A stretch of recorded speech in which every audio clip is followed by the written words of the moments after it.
Perfect. Perfect.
Perfect.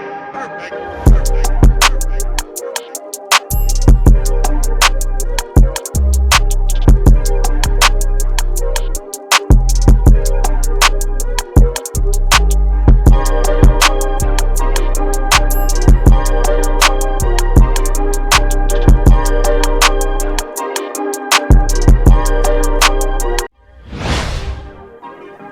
Yeah. Well, all right. Like you always say, welcome, welcome, welcome. #1 sports talk indeed. We ain't like the Falcons, we won't blow the lead. Look, all we talk is who that, who got cut and who back. Rookies and the vets, players you should look at. It's the sports coma, you don't wanna miss it.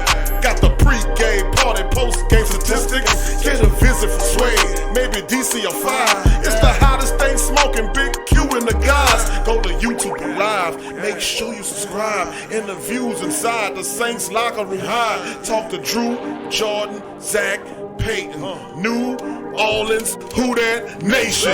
Best believe when I say we bleed gold and black. Ain't a miracle or rivalry could ever hold us back. No, Beastquake, Bounty Gate, let the truth be told. It's the sports coma, all we know is say Super Bowl. Yeah. You're listening to the Sports Coma with Big Q and the guys on the PRO Media Network.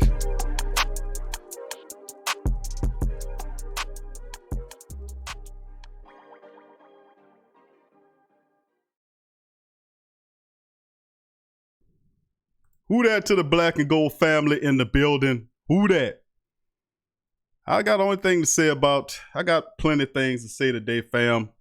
But I want to start by saying who that to the black and gold beautiful nation out there. And I'm just happy to be here with the family here at the Sports Coma. Man, I tell you, man, what do y'all think about this? Beautiful black and gold people in the building, man. I got nothing but love, man. Thank y'all for joining us today on this episode of the Sports Coma with Big Q and the guys. And like I always and traditionally say, welcome, welcome, welcome. You're now rocking with the Sports Coma with Big Q and the guys. And we have intense, entertaining, educating, and enlightening sport talk from your favorite sports family. I'm Big Q, and this is Sports Coma Live number 48, show number 457. A culmination of nearly 5 years of Saint talk, Pelican talk, tough Tiger talk, boxing talk, all kind of talk. We just talk a lot. But I tell you what, we back it up though. Who that to the family in the building? Who that the big smoke dog first in the building? He said, yo, I'm the first, Big Q. What's good? What's good? Smoke dog. I see your family. Say, don't forget to slam the like button to support the show. Let's go. That's right, fam. We in the building. Who that? There go Joey in the building. Joey and Isabella. Big ups to the family members. Pablo in the building. Who that to you, Pablo? Shedrick. What up, Shedrick? Who that to your fam? Travis. Who that to you? I see you, baby. Larry. How you doing, Larry? Who that fam? Adrian in the building. Number 1 in the building. Thank you, Adrian. Who that to you? Trey 0316. Good to see you, Trey, keeping it real in the field. Who that to you, Trey, fam? Thank you, fam. Dada, what up, Dada? And Javier and the family as they started chiming in the building. We're a little late, family, had some issues technically. But as usual, we always find a way to overcome our obstacles like so many of our great black and gold family members continue to do. No Saint, who that to you? No Saint, good to see you, fam, as we get into the live stream. Family, today on this episode of the Sports Coma, I just chose to not to do a more of a traditional show. I decided to do more of a show pertaining to just recapping the midseason. I'm gonna open up the phone lines. And then eliminated the interviews. I'm not gonna play any interviews today. We done heard enough from the Saints, to the Saints players and coaches. We know what time it is. Plus they're under break right now. So I'm gonna eliminate the interviews from this episode of the Sports Coma Live. We're gonna open up the phone lines in a few minutes. I want all the family getting an opportunity to call in. Who that to you, DJ? I see you, baby. Troy Augusta, I see you. Who that to you, fam? Who that boy? Who that 504 boy? He said, I'm checking in with the fam. Good to see your family, all the family members checking in. We're going to open up the number, the live number, family, in about maybe 10, 15 minutes. So the family can call in. And this is more of the show I wanted to do, the mid-season show, family. I just wanted to do a show where we basically was just going to just recap some of the season. We're going to look back at the first games, 8 weeks of the season, and go over the schedule. Not an in-depth analysis, just a kind of epidermis layer analysis. Go over that and then come on forward to the present. Go over the statistics as up to now, and then look at the future going into the second half of this here season. That's pretty much what the show is going to be.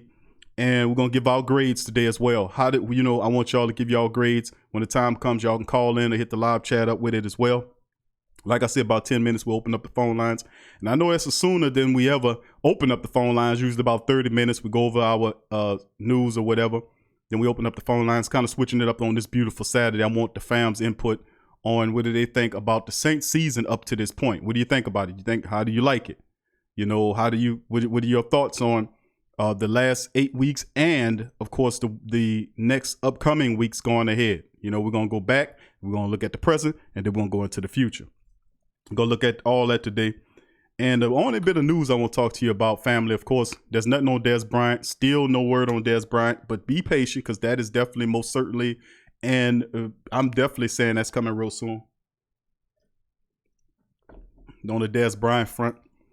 And then you look at the fact that Demario Davis, big ups to Demario Davis, who listens to the Sports Coma. Big ups to Demario. We love Demario here. He was named the Week 8 NFLPA Community MVP. And of course, that's no surprise because of the greatness that Demario Davis represents with the Saints organization.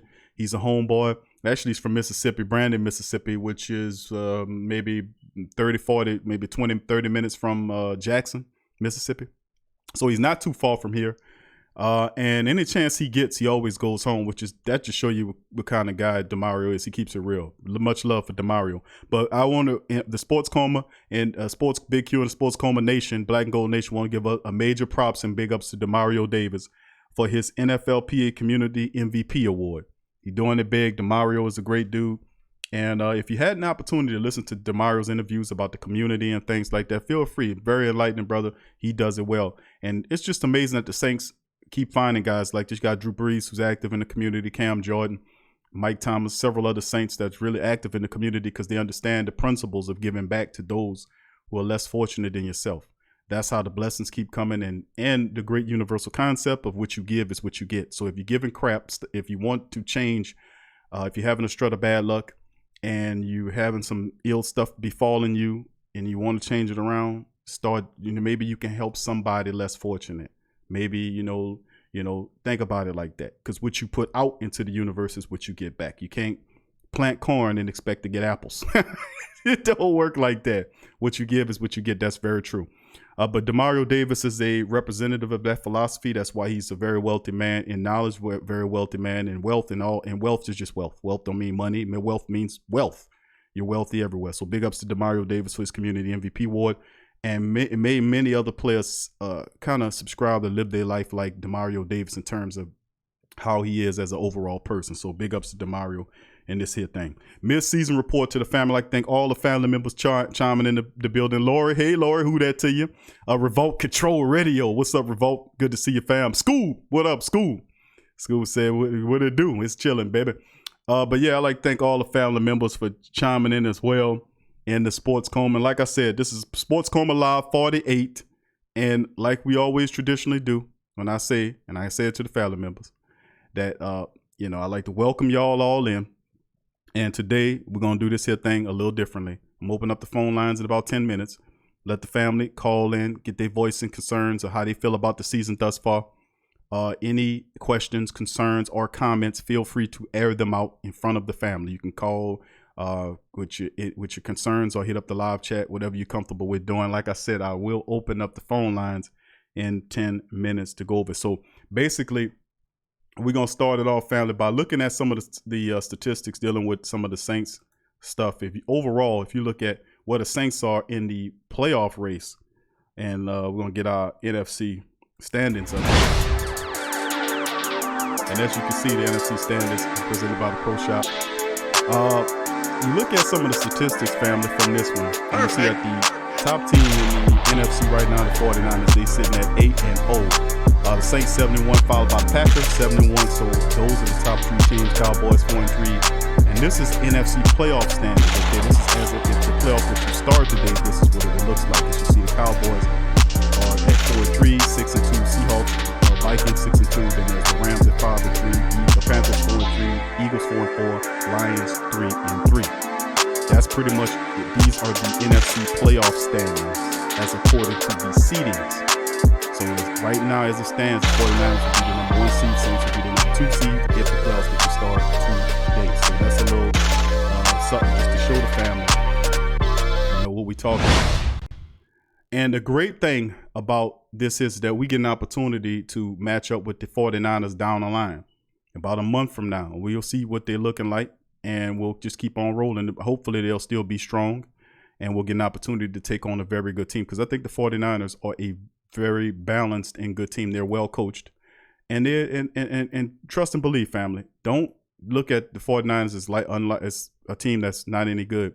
Now I know about their schedule, but I'm telling you, the 49ers are going to be a team that should give us a bit of a challenge. But that's good because we're looking for a challenge. A better challenge than what the Arizona Cardinals gave us. Can't beat up on following and bumbling teams all day and expect to be called a champion. Who that to you, Jay Giggity? I see you say, wow, the 49ers, the best D. When the Cardinals hit them with 25 points, we only gave them 9. We would kill the Niners anyway. People using the game because the Saints destroyed the Arizona Cardinals. And then the 49ers played them the next week. And people trying to use the Arizona Cardinals game as a gauge to see which team is better based on how they played them. I think that's not a correct strategy to use because, to be honest with you, the the 49ers and the Cardinals are rivals. So you're going to know that team a little bit better than the other team do. You see what I'm saying? Better than the Saints do because we don't play them that often. But, they only won the game by, 28-25 or something like that. But it's an indication to show you that the 49ers control the ball around. They can run the ball. They do play defense. I don't think they have the best D in football. That's just my opinion. I don't think that they do. I think the Saints are something serious. The Saints have a way more accomplished defensive line than the 49ers do. They have a bunch of young players up front there. I think we have more of an accomplished line than they do. I think we have a more a better overall defense than the 49ers do. And I mean from the front end to the back end, baby. I ain't stumble. But that's what it comes to. But we will put this. That's why they play these games. And that's why when we get on the field with the 49ers in about a month, just be patient. And we'll see what they're made of. That's just the bottom line. The Saints say the Lions have a tie. That's right, bro. They're going to have to fix that. Thank you for that, family. Thank you, No Saint. Let's see. Scoop says Dada was gone. Jonathan, who that to you, Jonathan? Dada says Jay Giggity 49ers will get a real test in the next 5 weeks. I don't see many weapons they have on offense and any scary defensive players to fear. They have some young up-and-coming players like Armstead or something like Armstrong or whatever his name is. Big old guy. And a few other guys that I was paying attention to on that 49er defense. They got some players over there. One of the Bosas is there. But, they're a young and exciting team. People rightfully so should be excited about the 49ers. They were coming last year, if you think about it. The 49ers was coming up last year, and what happened to them was the quarterback. Garoppolo went down, the team went into the dirt. But had Garoppolo stayed healthy, remember when he was playing early on, they were winning some games, and this is something like what they were then. This is not a surprise to me about the 49ers. The 49ers, when Garoppolo was under center early on, when he first, after the trade, when he took over, he started gaining ground in the following year. He kept the momentum up until he got hurt.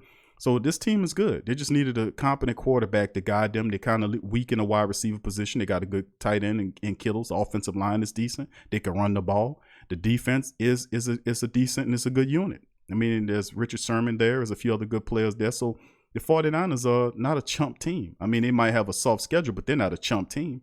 They do what all good teams do. They have to beat whoever's in front of them. I don't care if he's a weakling or not. You got to crush him. So that's what we do. But it'll be interesting because I won't see steel sharpen steel. If they're as good as they think they are, then let's match up in about a month and we'll see who gets that there. So big ups to you, Dada. Robert Clark says, who that, Q and the fam? Who that to you, Robert? Dada says, chillin', bro, enjoying the chats. Kevin Howard, who that to you, Kevin? Glenn, who that to you? Good to see you, family. Let's get into it, family, to the stats as it stands right now. And let me share my screen with the family so they can see what I see. Right now, if you look at some of the statistics here, you see that the Saints' top offense these are the top offensive leaders as it stands. Teddy Bridgewater, 1,300 yards, 1,370.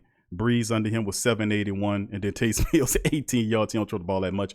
Top rushing leaders for the Saints are Alvin Kamara, 373 yards. Latavius Murray is 359. Now get this and understand this. Latavius Murray really has been playing most of his games. The last two games is that he really had an opportunity to step up and play. He had an opportunity to step up and play. So hold on here. Let me see here, fam. Let me flash back. The share screen not working for whatever reason. But anyway, let me continue to go over the stats.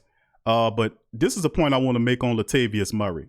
Latavius Murray just really got going over the last couple of games. And he has 359 total yards. Now, he had a few rushes here or there against the early on for the Saints in really limited fashion.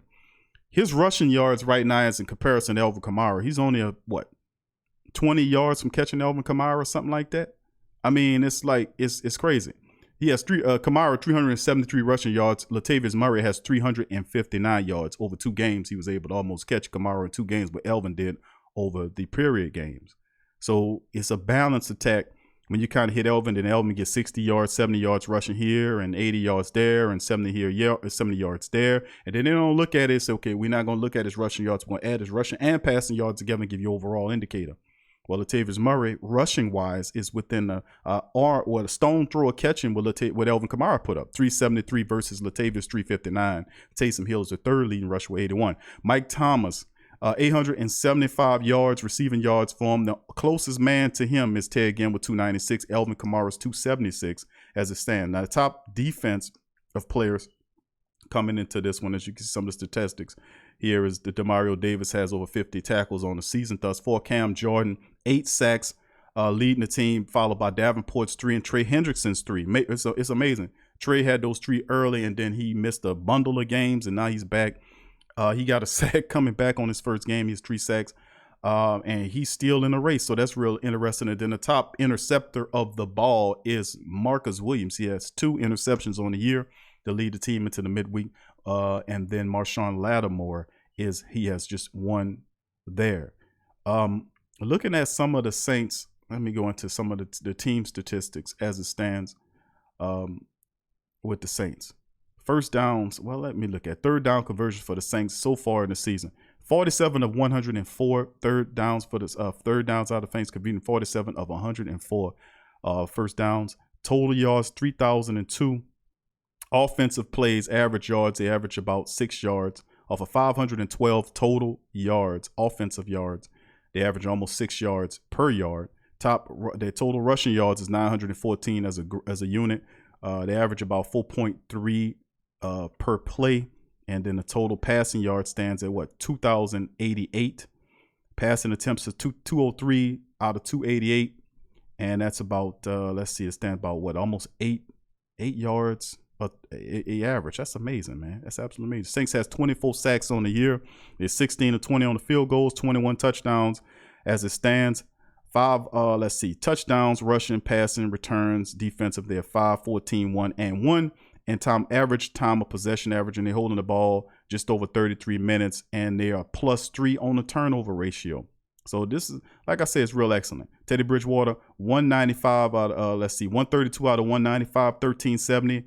He has 9 touchdowns, 2 interceptions. Drew Brees, 61 of 91 for 781 yards. He averages almost 9 yards every time he throws the ball. He has 5 touchdowns versus 3 interceptions. QB rating of 105.6. Teddy's is 98.9. And if you look at the rushing stats, like I said, Kamara, 86 carries for 373, averaging 4.3 a rush. 1 touchdown. Latavius Murray carried the ball 80 times for 359 yards, averaging 4.5 every time he carried a bleaking ball. 4 rushing touchdowns for for Latavius Murray as it stands. The third top rusher for the Saints is Taysom Hill. He has 81 yards off of 12 attempts. Receiving stats, Mike Thomas, 73 catches for 875 yards. He has 4 touchdowns on the year. He averages about 12 yards every time he catches the ball as it stands. Alvin Kamara, 33 catches on the year for 276 in the score. Latavius has 23, so he's 10 catches behind Alvin Kamara's 33. And he averages 6.7 every time he catches the ball. He has a score as well. Tay, again, 20 catches on the season for 296 and a touchdown. Jared Cook, who's not been there, 15 catches, 168, has 2 touchdowns. And Josh Hill is tied with him, 15 catches for 163 and a score as well. Like I said, looking at the defensive stats, Demario Davis leads the team in tackles. That's not a surprise. Actually, he's tied with Von Bell. 52 tackles for him and Von Bell as it stands right now. No sacks for either one of those men. But Von has 2 forced fumbles. A.J. Klein has 41 tackles. He's the third top dude there, followed by Marshawn Lattimore's 36. Cam has 28, and Eli Apple has 27 tackles. Top sack man, of course, I read that one. That's Cam Jordan with 8 sacks. Everybody else is behind him. Marcus Williams leads the team in interceptions with 2. Will Lutz, as it stands, as you know, what I just run over, Will, 16 of 20. Thomas Morstead, 32 punts for 1,451 yards, averaging 45.3 every time he punt the damn ball. Almost 43-yard average. He's out of his, 32 punts, he's put 19 of them inside of the 20-yard line. So dude's awesome. Deontay Harris, 23 returns. He averages about 9.3 yards on a return on the punt. He had 1 to the house early this year. And then, of course, kick returns. Not so impressive. He had 9 kick returns for 200 yards with a 22.2 return average. The longest was a 32-yarder. We got to get better in that form and as far as that goes. So flashing back to the family members, just to let the fam know, I'm opening up the phone lines, fam. And just a second, we went over some of the statistics just to give you an indication, if you know what I mean, of what we looking at and going ahead of the season. Now, in a moment, we'll go over the schedule. Let me open the lines up first for the family members. And okay, just a second, fam. We're going to open them up. All right, family. The lines are open. The lines are open. The lines are open. So if you want to get your call in, we got the lines open early. Like I said, this is one of the shows where I want to just hit the family with it. Who that to you, Paul? I see you. Nashville Saint, good to see your family. Brian Spears, who that to you? All of the family members in the building. John Gill, who that to you? Kevin Howard, Rodney Guller, who that to you, family? Welcome to the live stream. If you're not a subscriber, feel free to subscribe. Gajil Sessions, who that to you? Gajil, I see you, baby. Who that? Now, family, like I said, this is a mid-season recap show. I went over the statistics as it is currently on the team, who leading it, the team statistics as well as the individual stats. And of course, this is the Saints season schedule as it stands. As the Texans, Saints went up against the Texans in week 1. They were able to defeat them 30-28. Then the next game, the only loss of the season in week 2, up in Los Angeles, they lose 27-9. We know what happened in that game. We lost Drew Brees, went 1-1. And of course, the Saints then reeled off all these great wins here, beating the Seahawks in an exciting game, 33-27. Then beating Seattle in Seattle. Now let's get that understood. Going up there to Seattle and beat the Seattle Seahawks. And right now, Russell Wilson is considered an MVP candidate currently.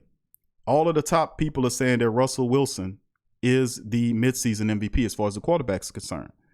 And we went up there, took care of business in Seattle against Seattle, and that can't be overstated. 33-27, we took them out. Then we come back home for 2 matchups. September 29, we took on the Cowboys. We beat them 12-10 in an excellent defensive game right there. We were able to just shut down Zeke Elliott. Just forced Dak Prescott to beat us. And then after that, Cowboys went zoop down in the ground. Then they ultimately went on a 3-game losing streak. They ultimately came back and got a win recently. But thanks to the Saints, we really nosedived them. And then, of course, the following game, October the 6th against the Buccaneers, we beat them 31-24, roughed up Jameis Winston in that game. And then the Saints started rolling downhill, baby. The next one, they took off to 2 defensive-minded cities in Jacksonville, beat them 13-6 out in Jacksonville, then carried the butt whipping up to the Chicago Bears in Chicago, October the 20th, beating them 36-25. And then coming back home in the grandstand to really stump the Arizona Cardinals in the ground, make them one-dimensional, force the rookie to beat us from the pocket because he only scrambled twice in that game. And notice he would take off, and this guy would average over 5 yards every time he took off, almost get you a first down every time he scrambled, little Kyler Murray. The Saints kept him inside of the pocket, didn't allow him. Same thing they did to Minshew. They just forced him. The Saints have done an excellent job with just minimizing these rushing quarterbacks and taking them out. And that's where the Saints currently stand at 7-1. We played the early NFC standings as it stands, with the Saints sitting number 2 behind the undefeated San Francisco 49ers. So that's what we're talking about. Who that to you, Kyle? I see you, Javier. Who that to your family? As we continue to move. Now, remember, family, the live number is open. 504-475-4482 is open. The line is open. We open it up live today on this mid-season report show because, I eliminated the interviews. I had several interviews I wanted to play, but I said, nah, I'm not going to do that. We're going to open up the line. I want to hear from you. I want to hear from all the Black and Gold family members in the building. I want to hear from you out there. I want to hear what the hell you think, because this is what it's all about. It's about the family members. So we need to get that understood. We need to get the family members in. I want to hear from you, whether it's the live chat or the call in. I want to hear from you out there, Saints Nation, you. So the number is open, 504-475-4482. I'm going to try to go over the chat just in case some of the family members ask any questions. Let's hear. Gajil says, let's see here. Scoop says, just got home from NOLA and is back to work, but I'll be chiming in the chat wherever I can. All right, Scoop. Scoop had a good day. Hope you had a good one, Scoop. Appreciate it. Old Scoop had a good time in the NOLA, man. And that's good, though. Big ups to you, Scoop. Nashville say I can't see. Okay, yeah, that was when we had the issue with the sharing the screen. I'm going to have to get that looked at.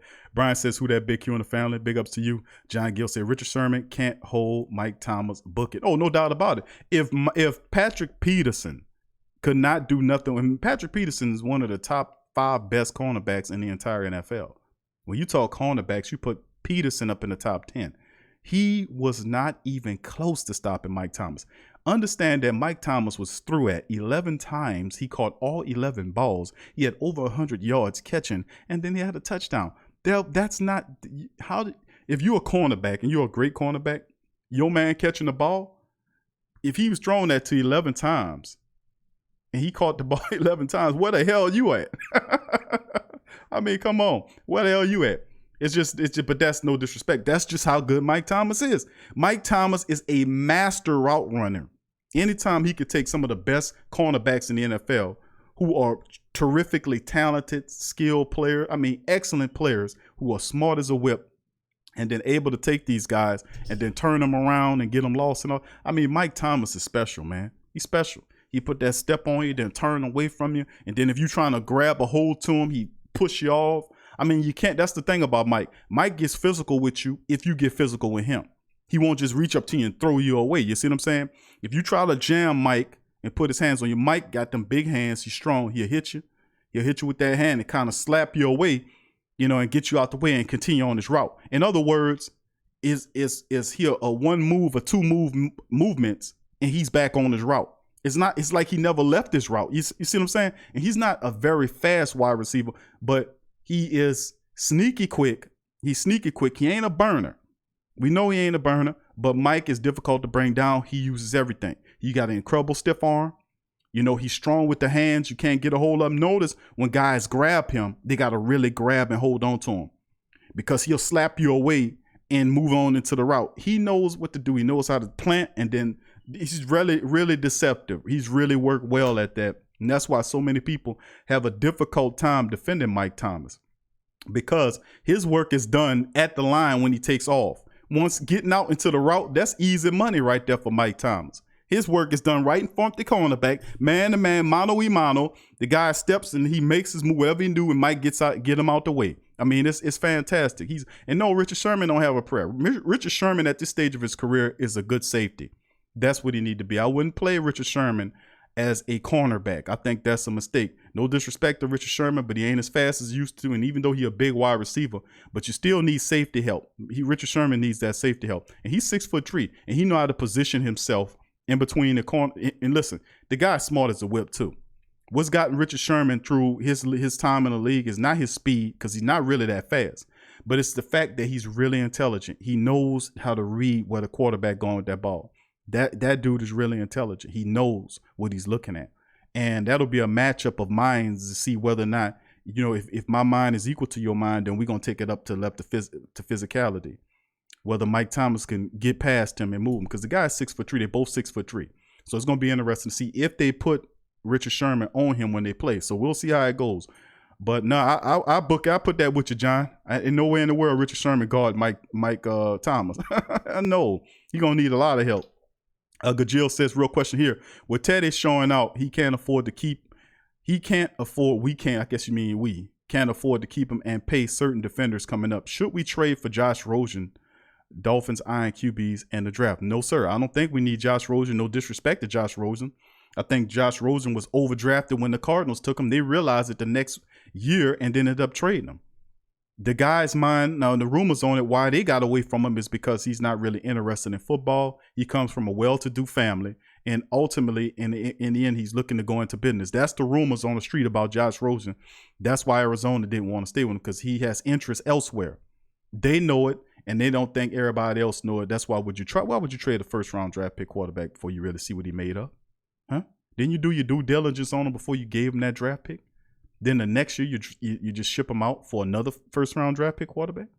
And we know that they switched coaches in 1 year span. They hired one coach, fired him, and hired this other dude. But, that's their goddamn team. Let them figure it out. I ain't trying to help them. I'm a Saints man, true and true, but I appreciate the question. No, and I don't think so, good Jill. I don't think we should trade for Josh Rosen. We don't need Josh Rosen. And as far as your question, as far as the quarterback is concerned, the Teddy Bridgewater, I've said this several times. The family members know that I believe that Teddy Bridgewater has priced himself out of New Orleans. I've said that. With his 5-game winning streak that he went on, he showed a series of answers to questions that people had about him in the NFL. Could he be a starting quarterback in the NFL? And in answer to those questions, he answered them in a resounding fashion. When given the opportunity to be placed in front of a top-notch offensive unit, I excelled by getting 5 wins. They weren't pretty, But I win. I didn't turn the ball over that much. I orchestrated the offense, and I did well enough to manage games to win games. Some games I actually won. The Tampa Bay game when he drew 400-something yards, he took it to him. And he actually had a couple games where he placed the ball where he's supposed to place it at and was able to beat him there as well. So Teddy Bridgewater showed the NFL that that he could play at a high level once again. And remember, his value is very high because he is a young quarterback. He's a young, experienced quarterback. It ain't too many of those out there. If you look at who's out there right now, Teddy Bridgewater is a unique position once he becomes a free agent. The rest of them are a lot older, and he's right. And they got a lot of inexperienced quarterbacks that'll be available. A lot of older, experienced quarterbacks that they got maybe a year or two. And then there's Teddy Bridgewater in the center of that. A young veteran quarterback, maybe 5 years. Really not that much wear and tear on him. He missed a couple years of football because of an injury. And then that's my second point. The second point, number 2, is that he proved to everybody else that he's above the injuries. That he was out there running around scrambling on the repaired knee. He took hits on the knee, which showed that he was healthy, and people wanted to see that. So in my estimations, I think two teams that'll be looking at Teddy Bridgewater when he becomes unrestricted at the end of the year. Number 1 is the Chicago Bears. Number 2 are the Denver Broncos. Broncos just put Joe Awful Flacco on the injury list. So he's done for. They've been scrambling around looking for quarterbacks. Teddy Bridgewater is a guy they're going to keep an eye out on. They got a lot more money in the cap coming up than we do. You look at the Chicago Bears, who need a quarterback to compete. They lost faith in whatever his name is. And this is what it comes down to. Teddy Bridgewater is an option for either one of those guys, and they'll have the money to throw at him. And besides, Ryan Pace runs Chicago, and Ryan Pace don't do nothing but watch whatever we do down here. He came from here. So whatever we do down here, he mimics it. And whatever we got, he going to want. That's just what he do. He went and got Hakeem Hicks. He got several other Saint players that came from here to go up there to help them win games.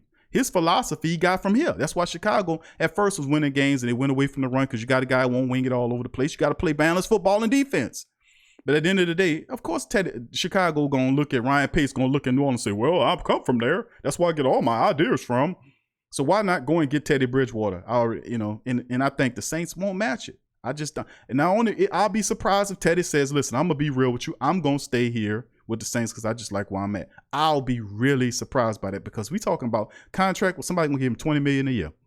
What, a $15 million signing bonus. He can up signing a contract for 4 years up to $80 million to be a starter, not a backup, to be a starter on somebody's goddamn team, not a bum ass team. I'm talking about a team that just needs who just needs an experienced quarterback to orchestrate it, and they can be back in the thick of it. And that'll be really tantalizing for Teddy Bridgewater to say, damn, I could be a starter.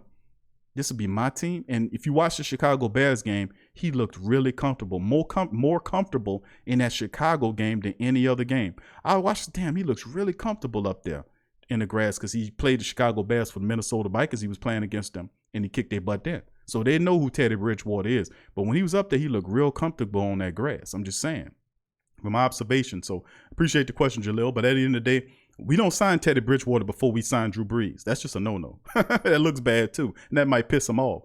But we got to sign Drew Brees first, then Teddy Bridgewater, however it goes if we're looking at the quarterback. But I think Teddy done priced himself out of here, man. Just my take, man. And a lot of people going to throw money at him. Saints not going to match that. So, it's just what it is. We just look at just having him for this year. Thanks for the question there, fam. Let's keep it moving. Nashville Saints said, yeah, he's a beast. I'm oversatisfied with his production so far. Kevin says, Q, the 49ers got gassed by a running back that hadn't joined that team last week. I know, bro. I know they got issues. Don't get me wrong. They got issues. But remember, that's what I'm saying. The 49ers, right now, you got to respect their mind. They 8-0. You know what I'm saying? This is the NFL. They had a soft schedule, but this is still the NFL. A 1-6 team could come in here and knock your head in. A 0-6 team could come here and beat your brains out. This is the NFL. Stuff happens. It's not on what happened to the team the past week. It's what they're doing this week. And it's all about who's the best team on the field that day. Not yesterday, not whatever. You see what I'm saying? So at the end of the day, I get what you're saying about the running back situation. I agree with you. They got a lot to clean up, but the team is 8-0. And anytime you have an undefeated team sitting ahead of you, you got to look at that team and say, okay, and just in the back of your head, keep an eye on them. Now, we know they got flaws that we definitely going to hit them with the running game. We're going to hit them with Kamara and Latavius Murray. That's just what we're going to do. But at the end of the day, like I said, we just still got to keep an eye on the 49ers. I'm not a person about disrespecting people. You know, in terms of, well, I disrespect the hell out of the Falcons and the Cowboys. Y'all just gonna have to excuse me on that one. But when it, but everybody else, I'm all right. Thank you, Crass. Appreciate you, buddy. Good to see you in the chat, family. Love you. Appreciate that donation. And I'll make sure, bro, we all make sure it goes to something good here at the PRO Media Network. Thank you for your donation, my friend. Thank you. Okay, family, to keep going. Let's keep it rolling. Let's see here. Where was that? Rodney, who that? Rodney says, who that, family? Robert, who that to you? Says, Q, when was the last time the Saints sweep their own division, Falcons, Panthers, and Buccaneers? It was a while ago. What was it? I don't know, family. I'm gonna have to go back and research that. The last time the Saints swept everybody in the division was about 3 or 4 years ago. We just went on a tear and just kicked everybody tail. I remember we just went off on a tear and destroyed everybody. Wasn't it that year when we beat Arizona, the Carolina Panthers 3 times in a year? We beat that was a couple years ago, wasn't it? 2 or 3 years ago. We beat the Carolina Panthers 3 times in 1 year. I don't know too many teams that do that, but we swept the Carolina Panthers. We beat them twice in the regular season. Then they got into the playoffs by whatever weird reason. And then we beat them in the playoffs and knocked them out of there. Then they went and just destroyed their whole fired the offensive coordinator and tried to retool. But it's been a few years that we swept the entire division.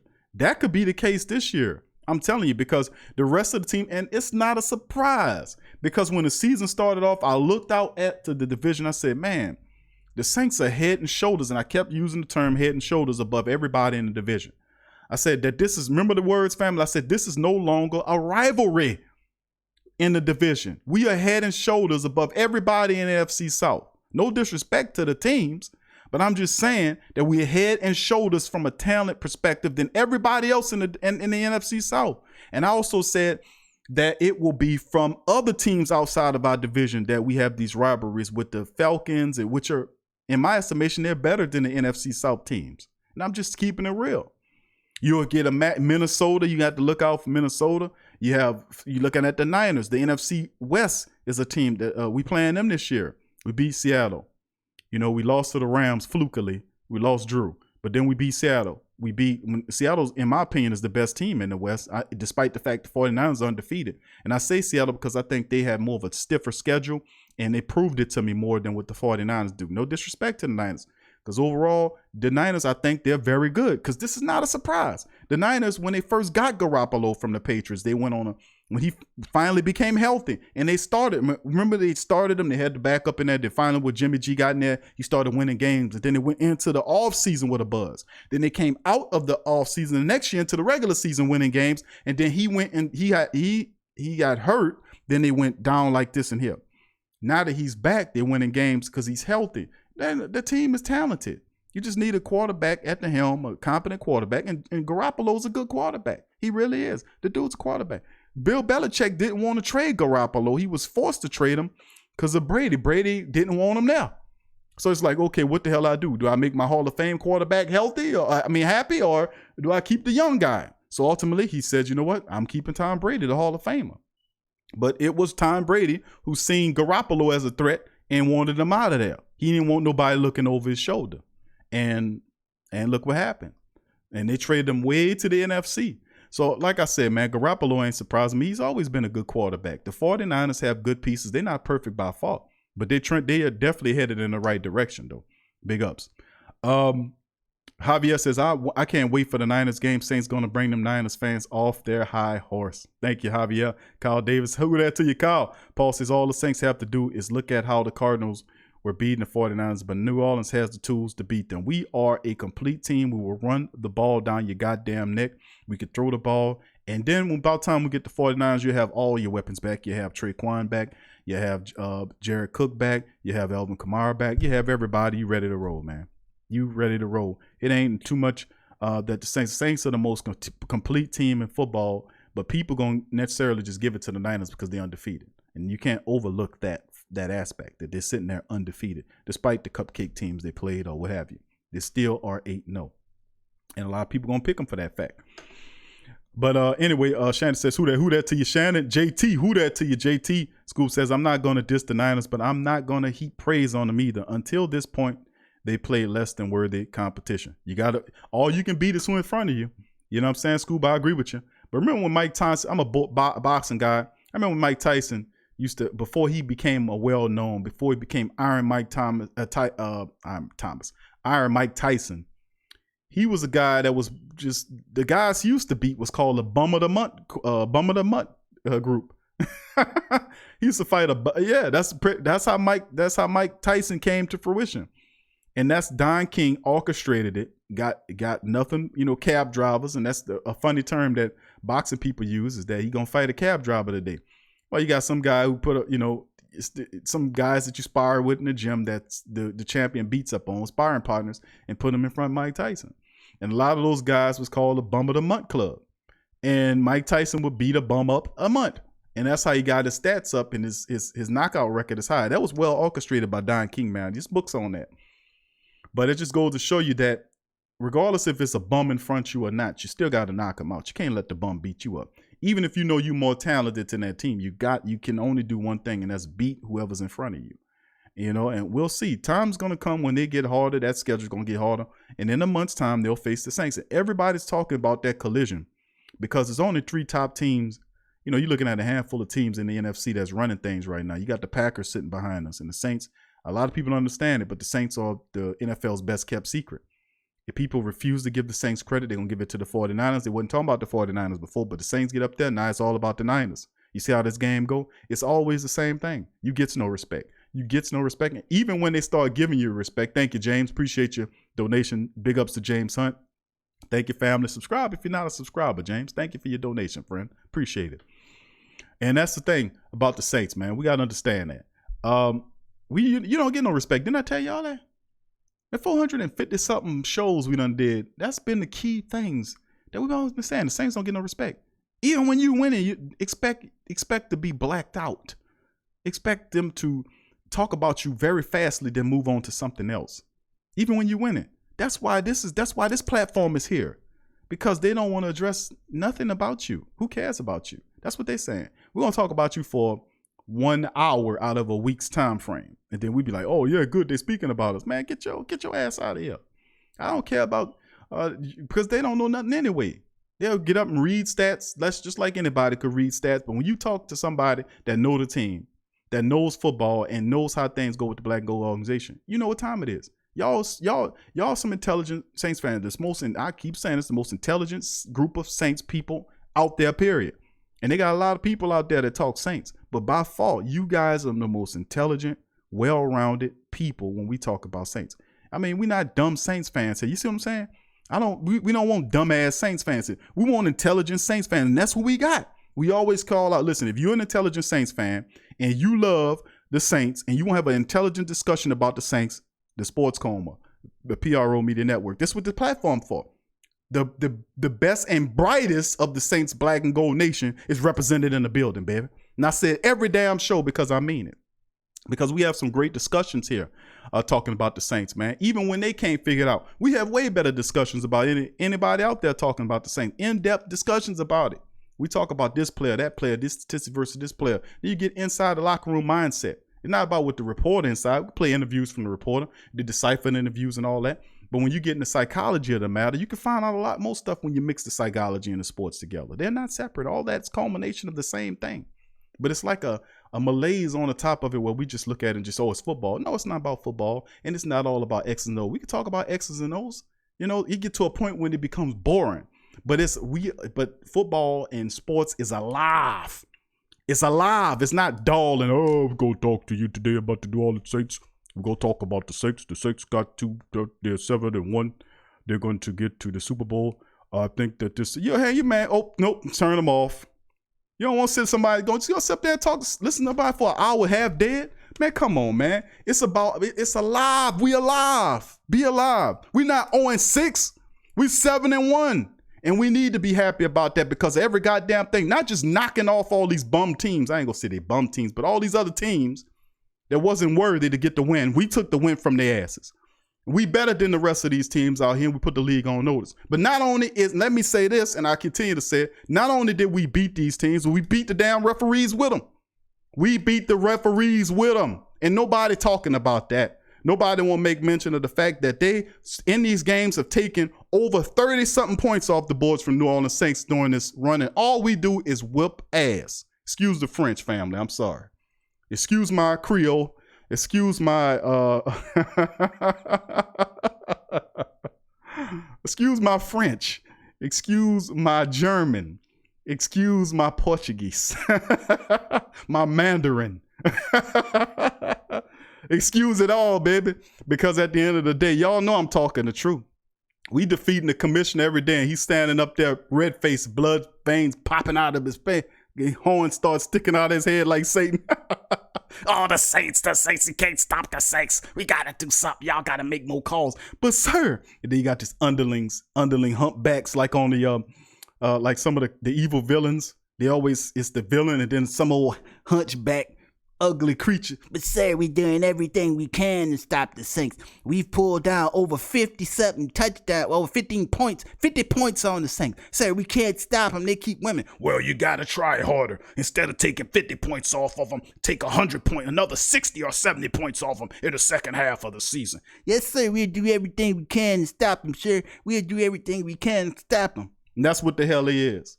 And all we do is push them down and stiff arm them and move them on out the way, because guess what? We know you want big markets. We know you want New York and Boston and the Los Angeles market on there, but you're going to get the black and gold market, the best market in the NFL. Hell, you got the Los Angeles market. They ain't even want football. Them people out there watching college and happy with it. How are you going to force feed them two teams at the same time? That's stupid as hell. I've always been against that. Why? And nobody questions that. How the hell does Los Angeles get two teams and New York get two teams? I thought one area is supposed to have one team. Let somebody else have them teams, man. Let that other team go somewhere else. Let somebody else get another team. You're going to try to force feed them two teams in the same goddamn market, and even stupid enough to play them out the same building. Man, get out of here with that, man. We know what type the game is, but you know what? You got all the money. You greedy anyway. You greedy, you're a bunch of greedy dogs. But I tell you what, you won't stop the black and gold nation, man. I tell you what. We fighting a lot. I'm telling y'all. We sitting up here, fam. You think it's a game? You think the NFL just officially is calling, making dumbass calls? Like when they made that call, when Cam picked up the ball and started running, referee went, oh, no, stop him. It's like, hold on, what? That was, you wasn't supposed to blow that play dead. Oh, that was a mistake. Okay, then the last time, Drew Brees is out there. Drew does a hard hook. The guy jumps, they blow the play dead. Oh, stop.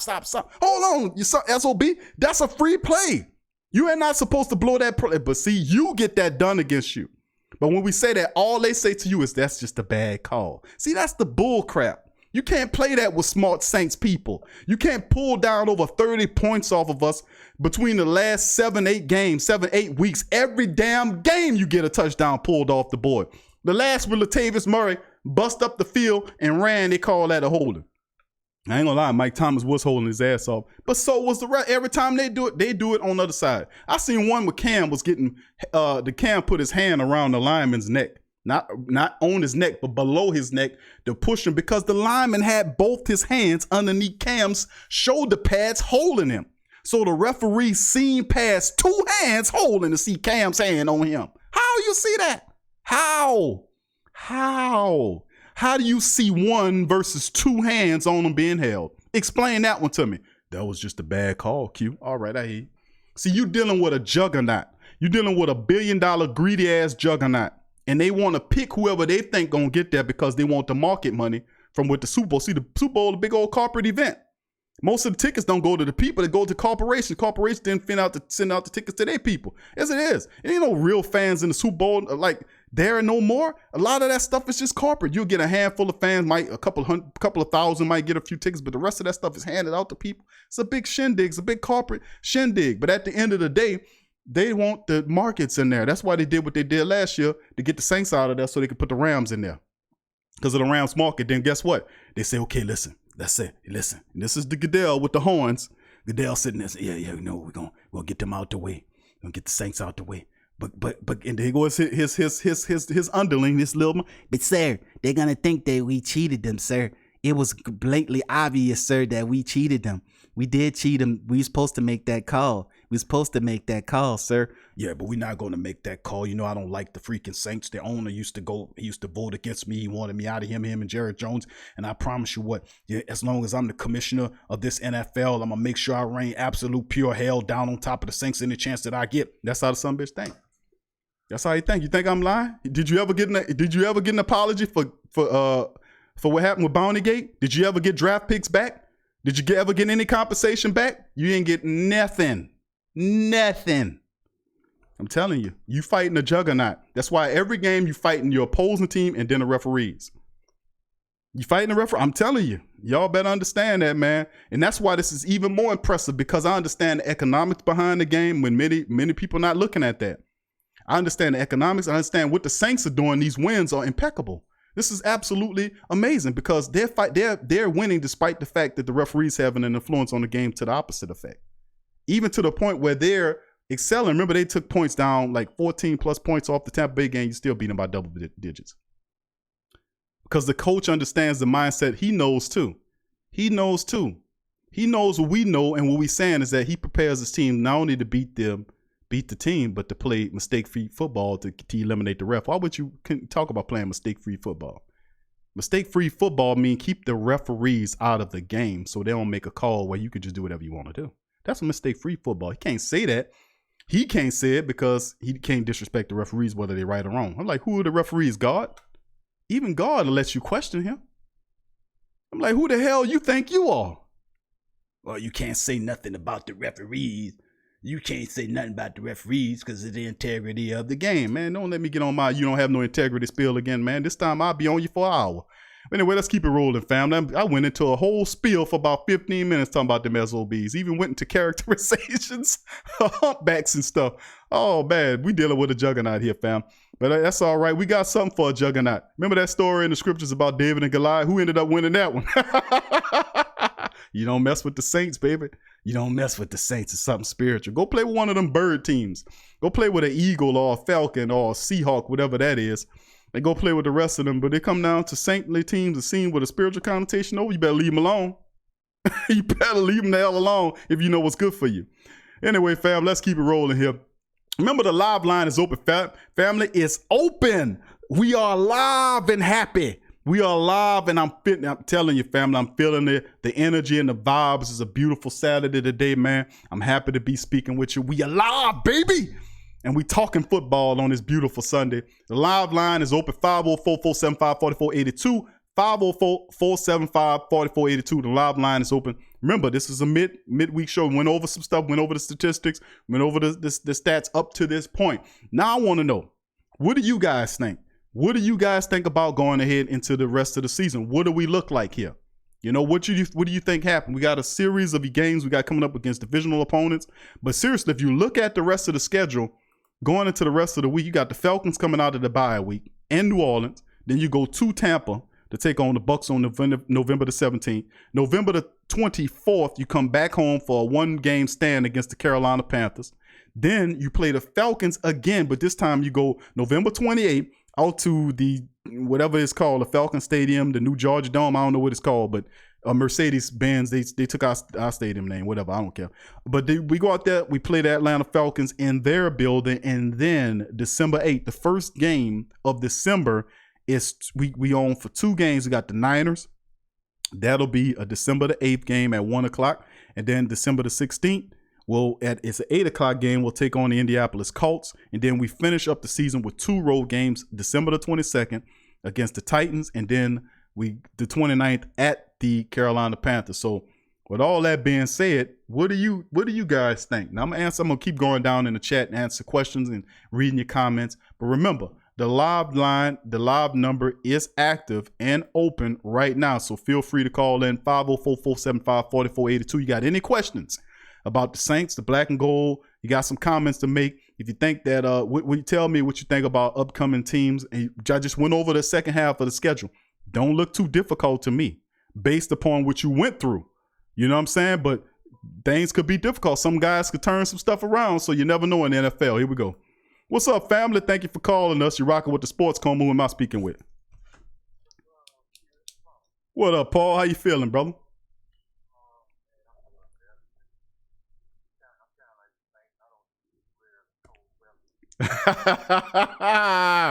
I guess that's why we play out of a dome, Paul. What's on your mind, my brother? Yes, sir.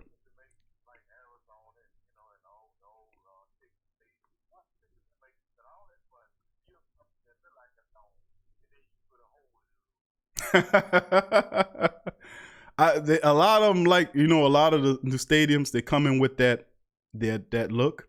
But I remember Texas Stadium they built the dome, but they couldn't close the roof on it. It was just a hole in it. Remember that? That was like, what? That's a dome, right? But they could not close the space at the top. So if it rained, it just rained up in there. I just never understood that. But this new stadium that Jerry got, he has a retractable roof where they can open whenever they want, and I guess it's up to him to decide whether or not when they want to open it. But I know the new stadium Jerry has out there in Arlington. I was out there. I seen it. It's a massive structure. Ain't nothing out there. It's just this big ass stadium out there, and they got the Ranger Stadium like right across the street. But you got like 100 parking lots, big ass stadium, 100 parking lots, and then it retracts, and I think the field moves, all kind of crazy stuff. I was like, man, forget all that. Let's just get to some football. What's going on?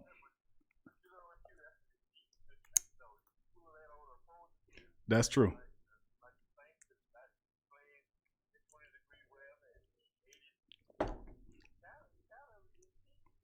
Yeah, that's true. Any way to get an advantage, huh?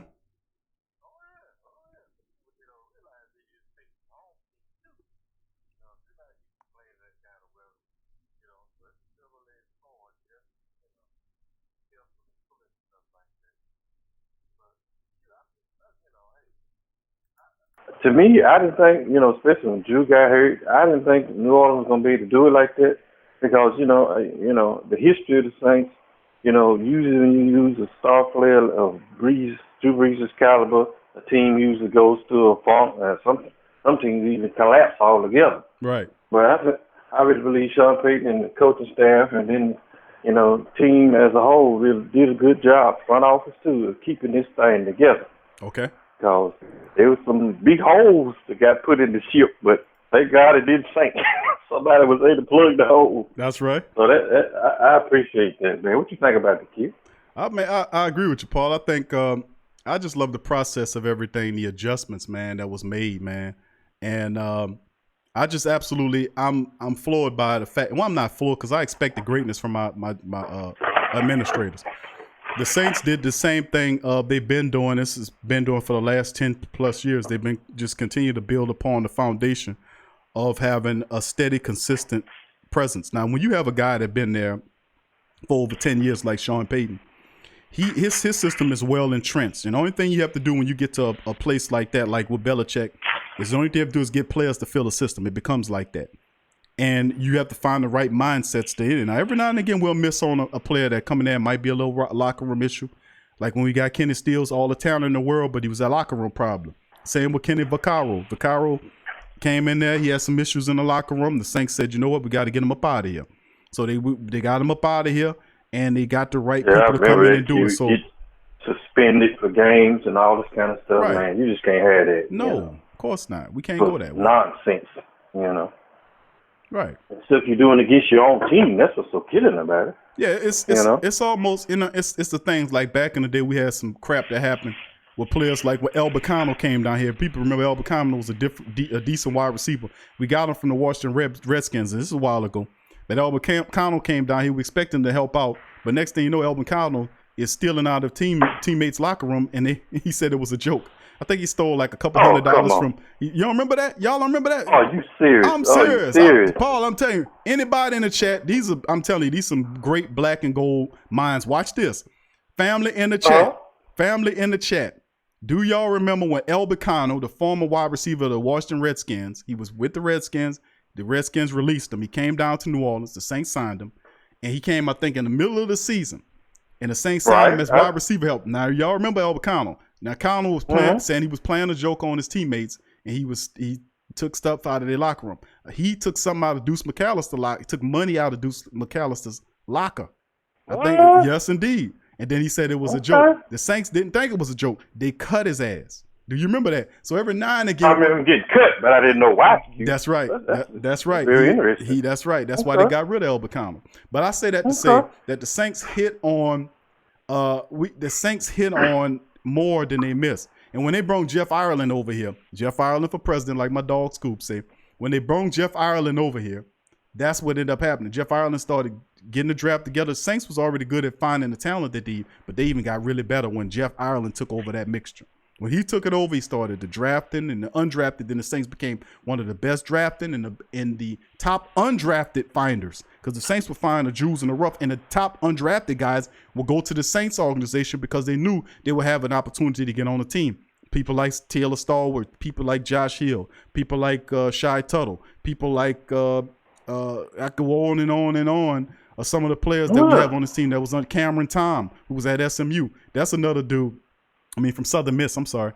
But you have all these guys, man, that were undrafted, that seen the Saints as an opportunity to have a career, and boy, were they right. Dwayne Washington, I mean, it goes on and on and on. All the undrafted guys, wide receiver, Emmanuel Butler, LaJordan Humphreys, all these guys, you know, Deontay Harris, you know, he's another undrafted guy. So the Saints continue to find jewels in the undrafted class that slip through the draft, and even late on into the draft, when most of these late draft picks end up becoming released anyway. But you find guys like Caden Ellis, you're finding guys like Will Clapp, you see what I'm saying? On and on and on and on and on. That's not an aberration. That's actually something consistent. The Saints continue to hit on these marks, dealing with drafting and finding undrafted talent. And then it's a good way to do it because it saves your team a lot of money. You get high production from these players, and then you have a high caliber coaching staff that's putting the instruction in a proper way that's digestible for everybody to be on the same page. That cannot be overstated.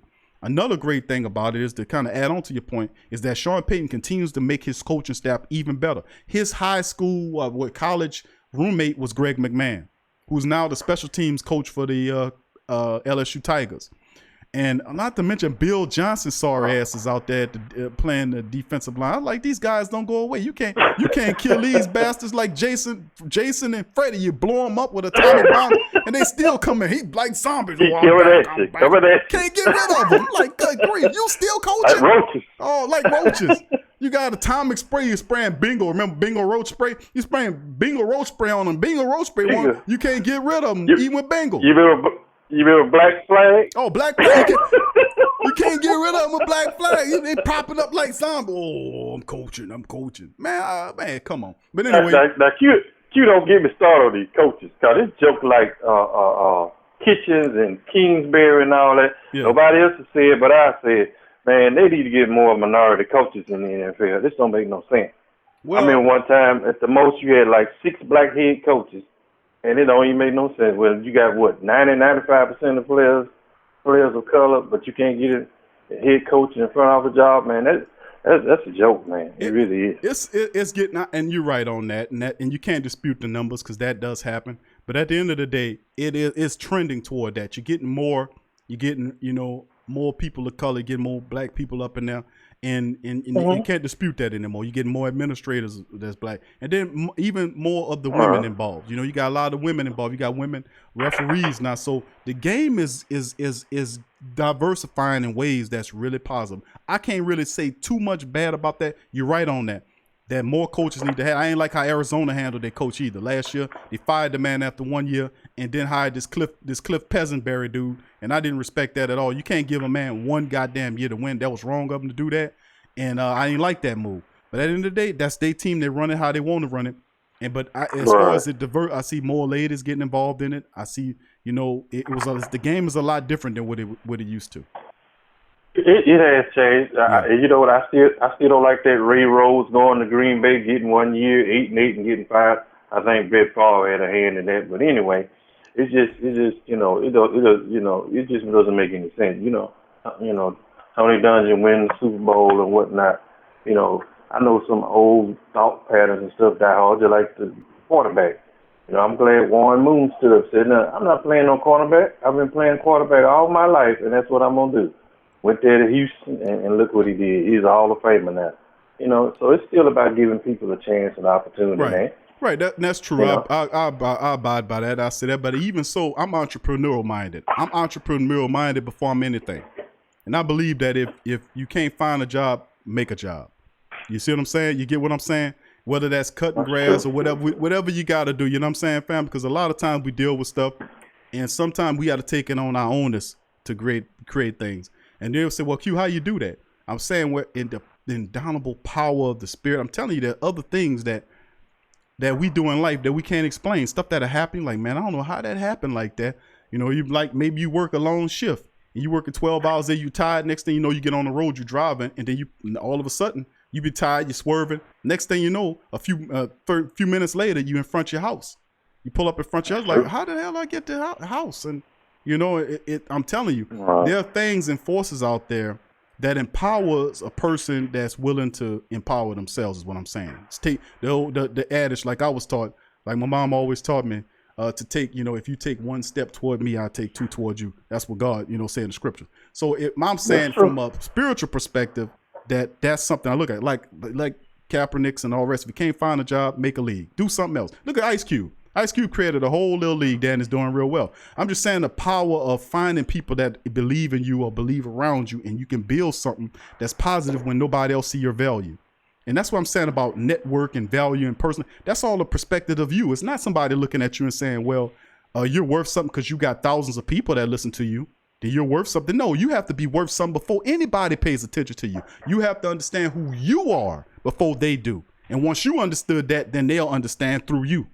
It's not the opposite way. And that's why I love the Saints so much, because the Saints, they operate with a lot of these principles. I can see it and read it. I can see it and read it and understand. That's why the locker room is successful, and the mindset of the team is so successful, and the organization as a whole is so successful and continue to have this much success in fighting everything that they do. This is it's a larger thing on a larger scale. You see what I'm saying? But at the end of the day, I got to give a lot of credit, man, to how Jeff Ireland and the rest of and Sean Payton, all these team operate. He went out and got that special teams coach, Darren Rizzi, and Darren Rizzi comes over from the Dolphins. Of course, Jeff Ireland has something to do with that because he was out there when you know it. So then he brings him in here and then he puts him over the special teams. Give him some time. That special team is going to be one of the best units. Might not be this year, but I'm telling you, to be one of the best units coming into the future. So I'm saying in another 3 or 4 games, perhaps close to the end of the season, you're going to see a change in the special teams because, boy, they terrible. But I'm telling you, Sean Payton recognizes that and understands all to be a Super Bowl team, you need all 3 aspects of the team playing together to contribute to win. And that's what happens. You have to keep with the Saints won the first Super Bowl, the defense, offense, special teams. Man, you had third string players that was good enough to be starters on other teams. Right. I mean, Sean Payton was getting. I mean, just look at Cam Jordan from Regina College in Canada. Mm-hmm. I know nobody was thinking that way. No, you know, of course not. Regina College. Right. Sean Payton just had a knack of getting players from colleges. Not just. Division One, he was getting people from colleges that I didn't even know existed, Keith. Right. You know? Right. I'm like, Backfield College, where that's at? I'm telling you. And then the player come on, and he come on like gangbusters. I'm telling you, they got the newest dude the Saints got from Marion College. Marion, M-A-R-I-N, Marion College. Who heard of Marion? But this guy never heard of it. You see what I'm saying? But this guy owns several records. Wow. The wide receiver they just picked, Krishawn Hogan. He's 6'2", 6'3", 220 something pounds. And then all of a sudden he comes on. If you add him to a practice squad, nobody would have had a damn thing to say about it. The Saints added him on the active roster and kicked LaJordan Humphreys off to the waiver wire and had to wait for him to clear waivers. And then he cleared waivers and they put him on the practice squad. So you mean to tell me that you're gonna go and get Krishawn Hogan from Marion College and cut LaJordan Humphrey, who from Texas, and risk losing him to another team like Ken Crawley got picked up by the Dolphins, just to let the family know that. When they cut Ken Crawley, really? Ken Crawley got signed by the Miami Dolphins, just to let you know, family. So he desperation. They had to be desperate. They end up, just to let the family know that Ken Crawley landed on his feet. He's with the Miami Dolphins now. So there you go.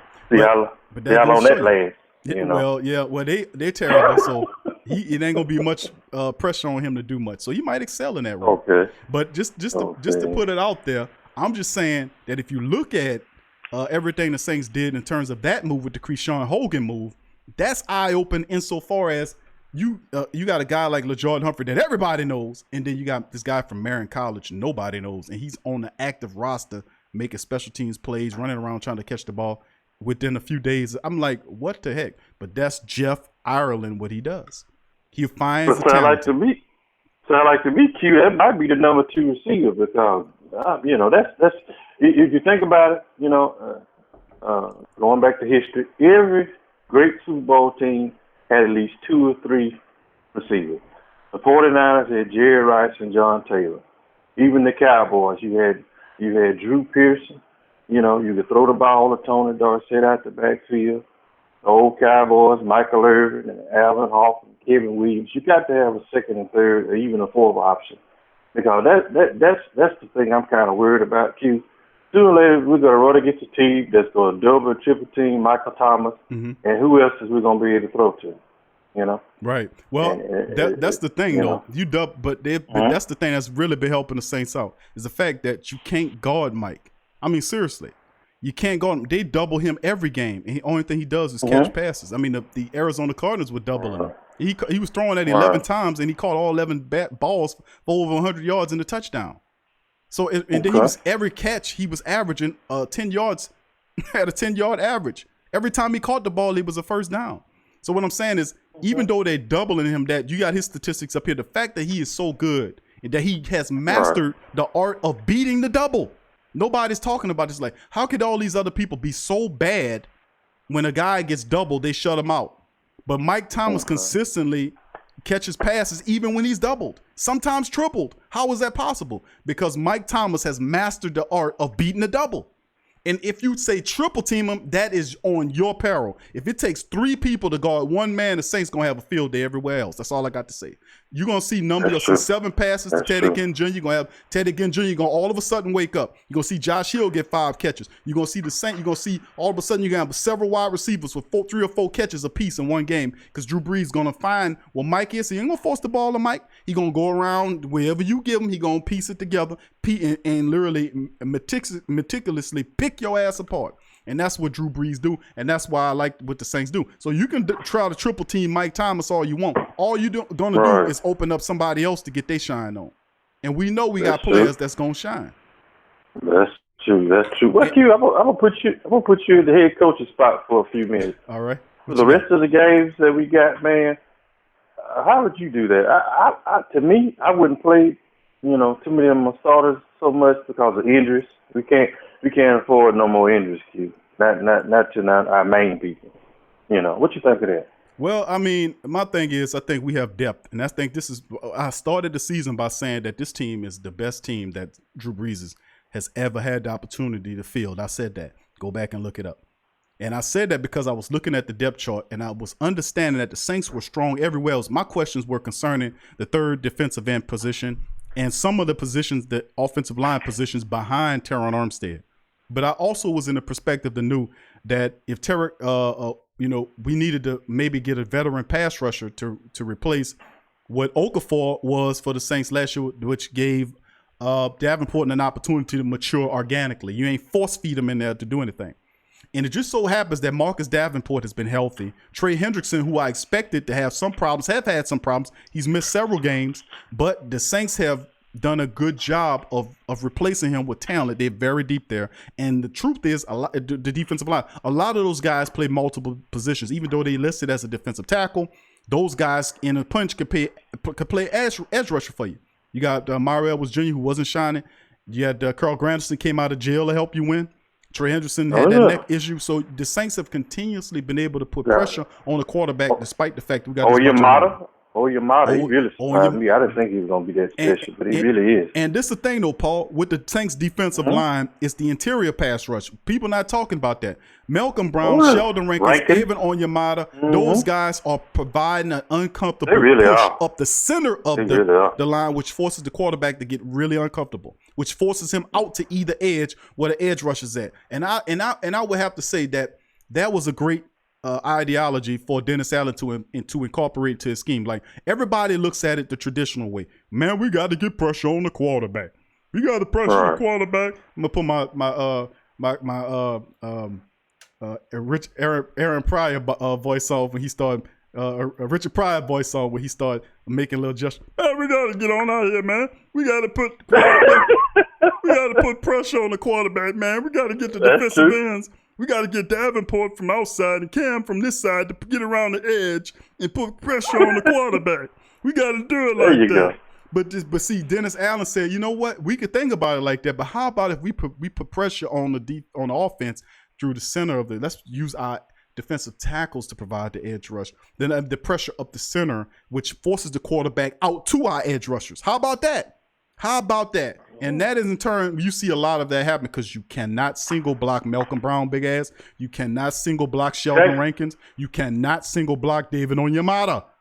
You cannot single block none of those dudes. You got to double them, which frees up one-on-one matchups on the edge, which we're gonna feast. We will eat. Well, the big boys up there, Rankins and Brown, they be getting them big mittens up there batting that ball down. See, that counts too.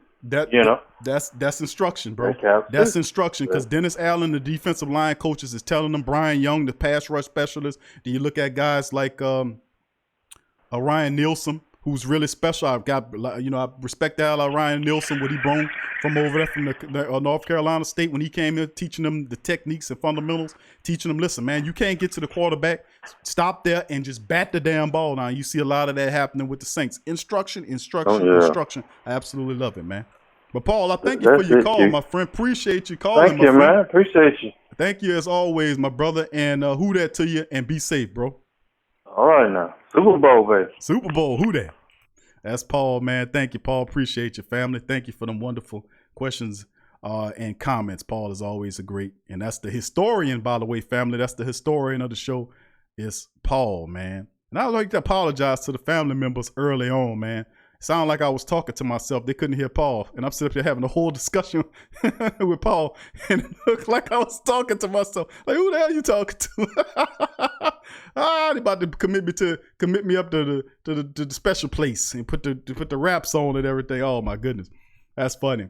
But anyway, fam, let's get back in the chat. Remember, the number is open. Thank you, Paul, for your call. 504-475-4482 is the live number. We are active. I kicked the line open early for the family to get an opportunity to call in because I want to hear what you think about the Saints up to this point. How do you feel about the season thus far? How do you think it'll go going into the second half of the season? What are your thoughts, concerns, comments on how we can get better as a team?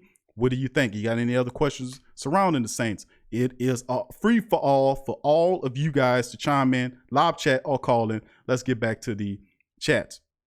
Let's see. Scoop said, I'm not going to diss the Niners, but I'm not going to heap praise. Okay, I read that one. John Brown. Who that, John? John says, put up Big Q. All the Saints have to do is stop the run against the 49ers and put pressure on Grop because he can't stand to get hit. He is kind of fragile in the Indy, John. But the Saints, we definitely going to get to him. He can't, you're right, he can't take a beating. And if man, he going to have to toughen up because in 4 weeks, we get an opportunity to bless him. So he better have his bandages. He better get himself tough because we coming. Thank you, John. Appreciate you. Who that to your family? JT says, don't tell Stephen A. Smith that the Saints is the best team in NFL. That's right, NFL. Nah, well, I mean, he been really apologetic lately. He been kind of he been that guy moonwalking better than Michael Jackson, man. Smoke says, who that Smoke? He said, where is Dez, Q? Dez on the way, bro. No word on him yet. That's what I'm saying. The Saints and our family was asking about Josh Gordon. There was a comment there. Scoop says it's sad day when only the Seahawks wanted Josh Gordon. Saints looked at him. Guess what? Same with the trade deadline. The Saints are not desperate. We don't need nobody. What the Saints do? They went and made one move for a wide receiver, and that was this guy, Krishan Hogan. And nobody's asking how many articles have you read on Krishan Hogan? He's on an active roster. Why ain't anybody talking about Krishan Hogan? It don't matter. But when he started catching touchdowns, all of a sudden they're going to want to write articles. That's not how this thing here works. You got an active player on the roster. This is the only move the Saints made toward the trade deadline. With all this talent out here, A.J. Green, Anderson from the Jets, Parker from the Dolphins, all this other stuff. Guess what the Saints did? Nothing but sign Krishan Hogan and cut loose her LaJordan Humphries. I kept telling the family when it happened, I said, listen, we got to pay attention to this guy. Anytime you got a guy you never heard of, get on your team, and they drop the guy you heard of for him, you need to pay attention to whoever he is. Nobody ain't looking at him, but we seem to be the only ones do it. And that seems to be the ball. We seem to talk about a lot of stuff people don't want to talk about. We seem to delve into stuff that people don't want to delve into. Maybe they don't want to swim that far. maybe they ain't ready for what they about to get into. But anyway, yeah, that's my thinking on it. But thank you, John, for that comment. JT, appreciate you too, bro. And Smoke, like on the Dez thing, man, Dez is coming, bro. But he will let people know when he's ready. Remember, I really do think, and I was listening to interviews with him a couple of months ago about him getting hurt. That really kind of messed with him. He didn't really want come back until he was 100% ready to come back. Because the guy got hurt last year when he came in, got hurt in practice at the end of practice. And that messed with him. He's like, man, I'm hurt. I'm rehabbing again. So he don't want to go through that rehabilitation process again. So he kind of walking himself slowly. And I ain't mad at him. So let's just give him some time. Sooner or later, he'll pop up. And it ain't like we got a position for him. Remember, the Saints did release Ken Crawley. So whenever Dez is ready, they're going to make a move on it. And if that's a clear indication, the Saints didn't make one move besides getting Krishan Hogan, who they can use Krishan as a special teams guy. So it ain't like he don't play special teams. He does play special teams, and he was playing special teams in that Cardinals game. He was, and he was out there even in the active offense doing some stuff. So as he gets more acclimated, we're going to see who this guy is more so, most sir. T Dirty, what up, baby? It said, what up, Q? Who that for life? Who that for life to my dog T Dirty 00. Scoop says it's a sad day when Josh Gordon. Yeah, it's sad, man. But Josh Gordon, man, he had opportunity after opportunity. I don't want to hear nobody talking about ain't no opportunity. We don't give nobody no chance. The league don't give nobody no chance. This guy been given so many chances, man. I mean, how many lives? This guy got more lives than a black cat. And he continues to keep coming back and back and back like one of them damn zombies I just talked about. You shoot him in the head. He keep coming back. Zombie movies. Man, it's just, come on, man. But the Seahawks took a chance on him. Man, come on, man. That dude, how many times you gonna get? I mean, come on, man. The dude got so many issues and problems. And the Saints looked at him like, man, come on, man. We won't do that. That dude ain't serious about what he want to do. If you were serious, if you really about what you want, you would have did the right thing up there. And it keep having these issues over and over again. But, it gets to a point where nobody don't want you. Then that's when they won't clear it up. Sometimes you got guys that got heads that hard. It get to that point. But, Josh Gordon is somebody I never wanted no part of. He was always bad news. He was always bad news. The dude was always a guy that just couldn't get right. Like the Life movie. You had the guy in there can't get right. That's who Josh Gordon is. He can't get right. And sooner or later, he might have a flub. Hopefully not. But the guy, hopefully he can do for Seattle. But, man, I don't know if I even say that's his last opportunity. I don't want him down here. I'm going to be honest with you. He don't fit the locker room, and you got to be serious, man. You got to be serious. You squandering opportunity. They got guys working in paper mills and all that kind of stuff, doing hard work, working in steel mills and paper mills. You know how bad a paper mill smell? Huh? You know how bad a paper mill smell? You got men and women working up in paper mills and steel mills and doing hard work, being away from their family, driving trucks all across the country. And you got this dude here playing a children's game, making millions of dollars. And he's screwing it up. Oh, man, whatever, man. I just don't respect that, man. I don't like that. Anyway, let's keep it going, family. Let me see, did my thing jump on me again here? My family get down in the chat with the rest of the family members. Let's see here. Where did I stop? Remember, the live number is open, family. You can call in 504-475-4482. The line is open now. If you want to get your questions, concerns, or comments in, it is open. T Dirty says we're really going to need to see a number 2 receiver to emerge. That's true, T Dirty, baby. No doubt about it. I agree with you. The Saints definitely need a wide receiver that's going to step up. And Mike Thomas been double teamed, triple teamed, but look at it like this, family. The Saints the guys double teaming, the opposition double teaming, triple teaming. Mike Thomas, the Saints 7-1, despite getting all these injuries to key positions. You make a top 5 and say we couldn't lose these guys in a top 5. And we're going to struggle. You lost the Hall of Fame quarterback. That's one you couldn't lose, but you win. You lose your all-pro running back. That's one of the 5, and you win. Jared Cook would be on that top 5, but you still won without him. So it keeps going on and on and on. More guys step up to the challenge. So we kind of breaking the meaning of things going ahead. You know what I'm saying, T Dirty? I mean, it's almost like the Saints are excelling past the traditional rules or things that were placed and say, well, you got to have this to win.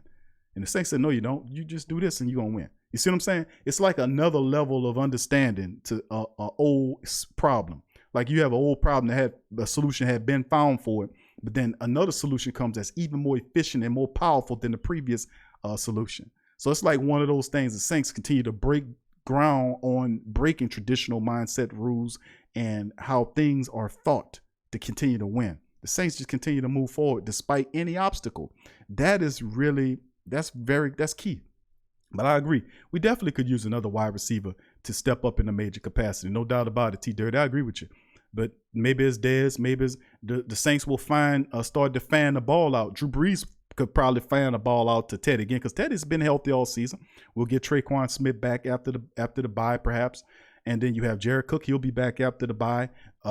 You have other wide receivers. You see Austin Carr was catching the ball from Drew Brees. Drew will find these wide open receivers. He will fan and spread the ball out a little bit more than what Teddy did. So that's what I'm thinking is that with Drew in there now, Drew will establish more than just a second, third, or fourth wide receiver. You're going to see a collage of different wide receivers, running backs, tight ends, and all that kind of stuff get passes from Drew because Drew's mentality is always to go to the open guy.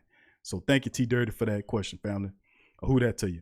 Scoop says, thank God Chi-Town got Pace because we got Ireland. Yeah, Pace is out of Pace.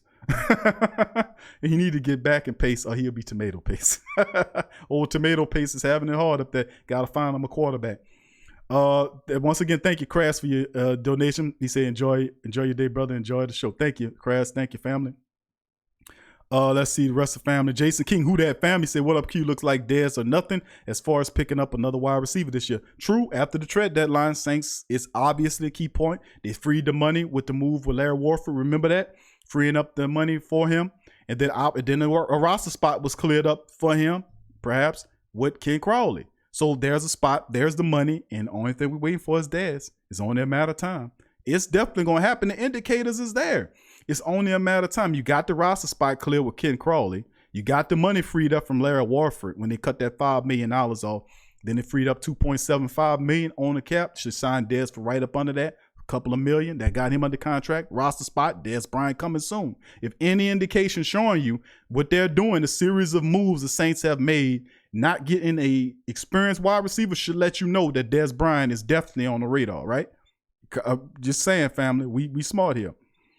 Let me see what else we got here. Robert said the Cardinals had wide receiver Andy Isabella, who is very fast, blew the top off the 49ers defense Thursday.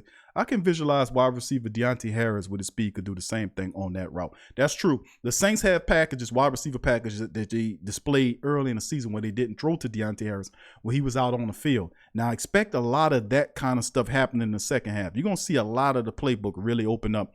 Now that you have full access to Taysom Hill, you see Deontay Harris coming in on wide receiver packages. You can see a backfield with both Elvin Kamara and Latavius Murray back there. You know, you're going to see more Zach Line in the game. You're going to see Taysom lining up more at wide receiver. You're going to see Taysom Hill throwing the ball a little bit more. You're going to see a lot of stuff going on, family, in the second half of the year. You're going to see some of the plays from the first, but a lot of plays we hadn't seen before. Like it really kind of tickled us with the fullback option, you know, what they did with Taysom Hill and all that. All that stuff, you're going to see more and more great, the trickeration, because we didn't see a lot of trickeration the first half of the season. But the second half, expect to see a lot of that kind of stuff happening, family. Really going to be exciting. Crest says, got to head out. You guys have a great day. Who that? Thank you, Crest. Appreciate the family. Thank you for your donation as well. And be cool, baby. If you want to listen to the show, guess what? It'll be on repeat when we done. Appreciate you.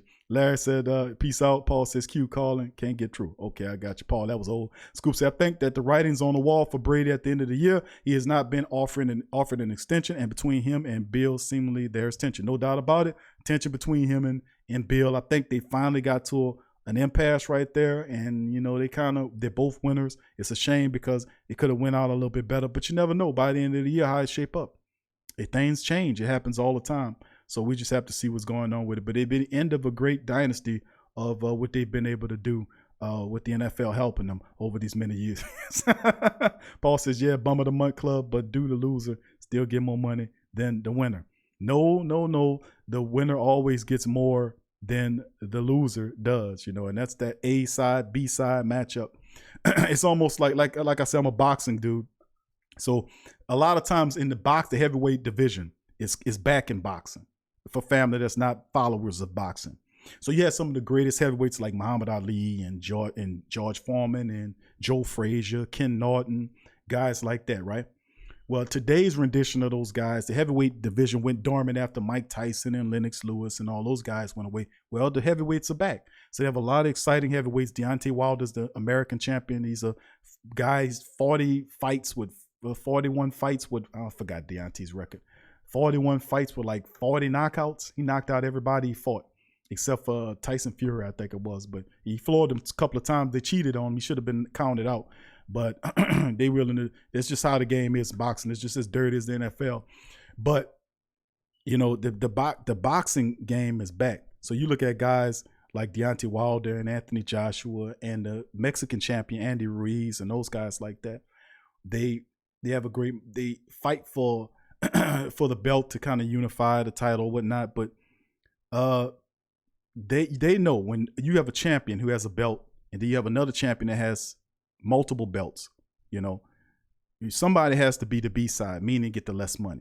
The A side gets the most money. The A side gets to choose where the venue is going to be, and most of the time the revenue split. So if you have 100% of the pot going on, you might get a 60-40 split, a split of the pot. You see what I'm saying? But the A side always gets more of the money than the B side. But most of the time you have heavyweights that go at each other. They won't split the pot.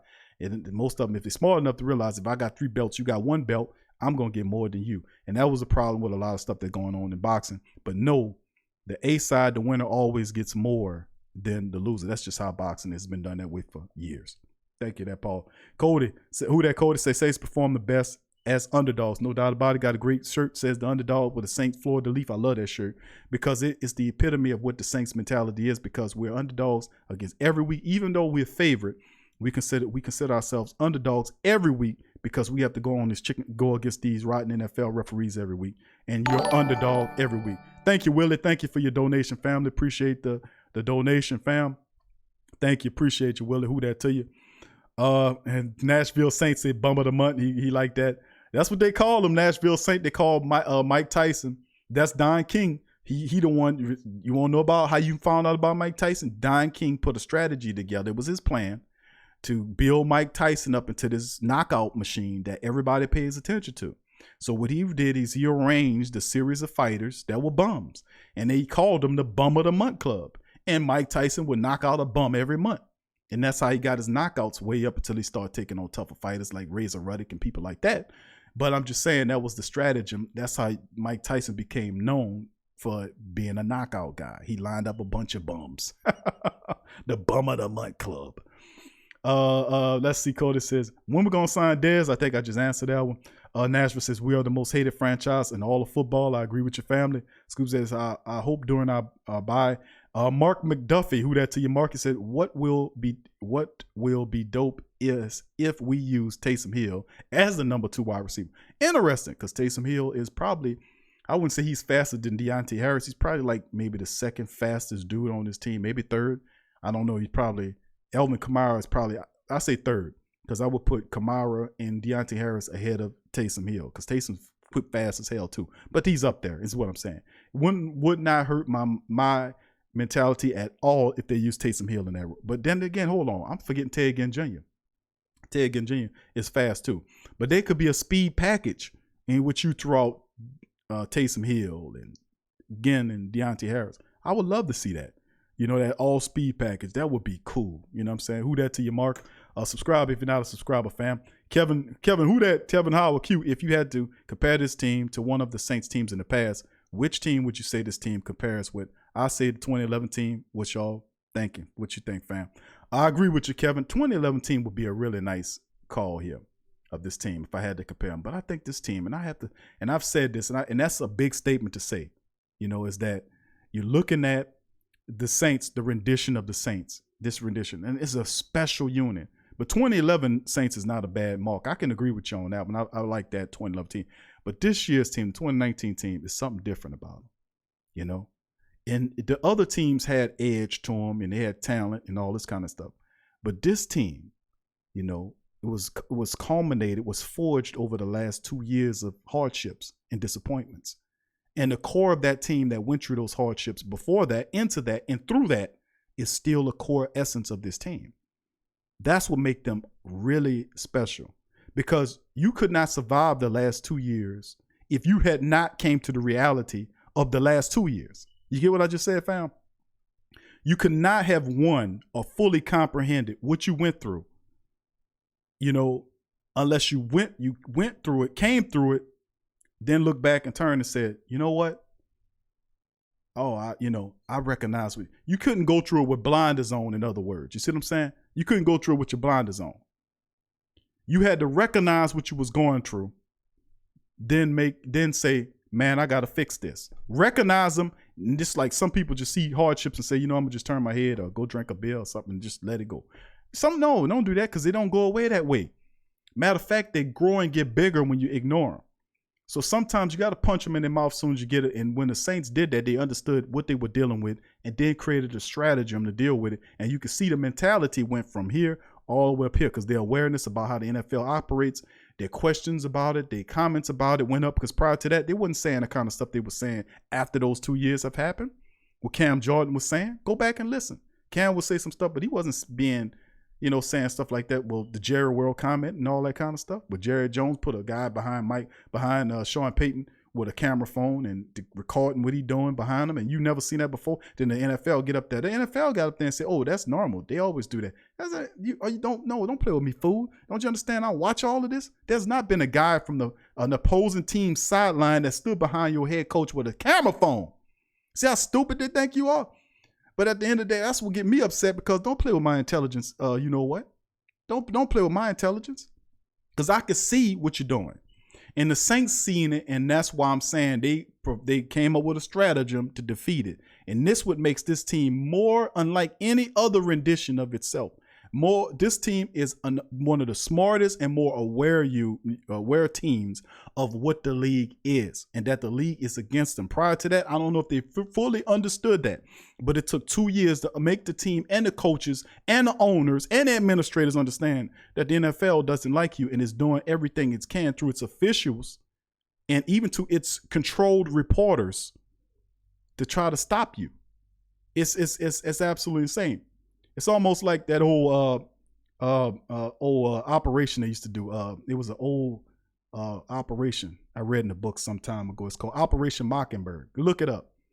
And it's like you got these groups, these reporters, you think they're independent, but no, they work for these people, and then they feed them their orders of what to say about you. Come on. That don't work here. But at the end of the day, that's why we bust that crap apart. That's why we analyze, we look at, and they have opinions. Everybody got an opinion, but let's try to stick to the facts of the matter here. You know what I'm saying? Let's get to the crutch and the facts of the matter. And a lot of stuff that we like to say about, we look at it and we make our observations, and we try to keep it as close to the fact as we possibly can. Because we start deviating way out here to left field, I can't follow you out there. I'm sorry, I can't follow you out there. I got to stick to the fact of the matter, man. And I rely on what I see, my experience in the matter. And I try to keep basing the facts. We got a call coming in. What's up, fam? Thank you for calling the Sports Coma. You're listening with Big Q. Who am I talking with? Senor Maserati. What up? What's going on, fam? How you doing, brother? Oh man, I'm all right. I'm good, man. All right, Bob. We got family. I'm like introduce to the live stream. This is Mozzie 5 here, man.